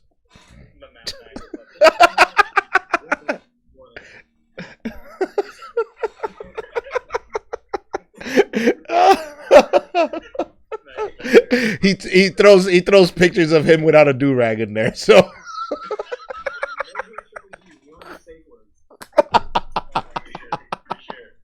all right, True, you're up. Oh my god. Okay. First off, I want to say thank you for having me on, Juan. It was lovely to be here for the first podcast. I'm excited to be on the next one, hopefully, as well. This was a great experience. Can't wait to talk more with you awesome people about this awesome game. Shout out to everyone who came in for today. I appreciate each and every one of you. Thank you for all the questions. If you guys ever want to come in, have a nice little discussion about Pokemon, Vanguard, or just have some fun with whatever I'm doing that day, I do go live every Monday, Tuesday, Thursday, Friday in the afternoon Pacific Standard Time. Feel free to let me know. My links for YouTube, Twitch are on the panels below. But if you want to know, it's Champion Steven on everything. But at Champion_True is my at. But if you guys type in Champion Steven on Twitter, I'll come up as well. Is it a snake? So appreciate you. Join my Discord Is as it well. a rock?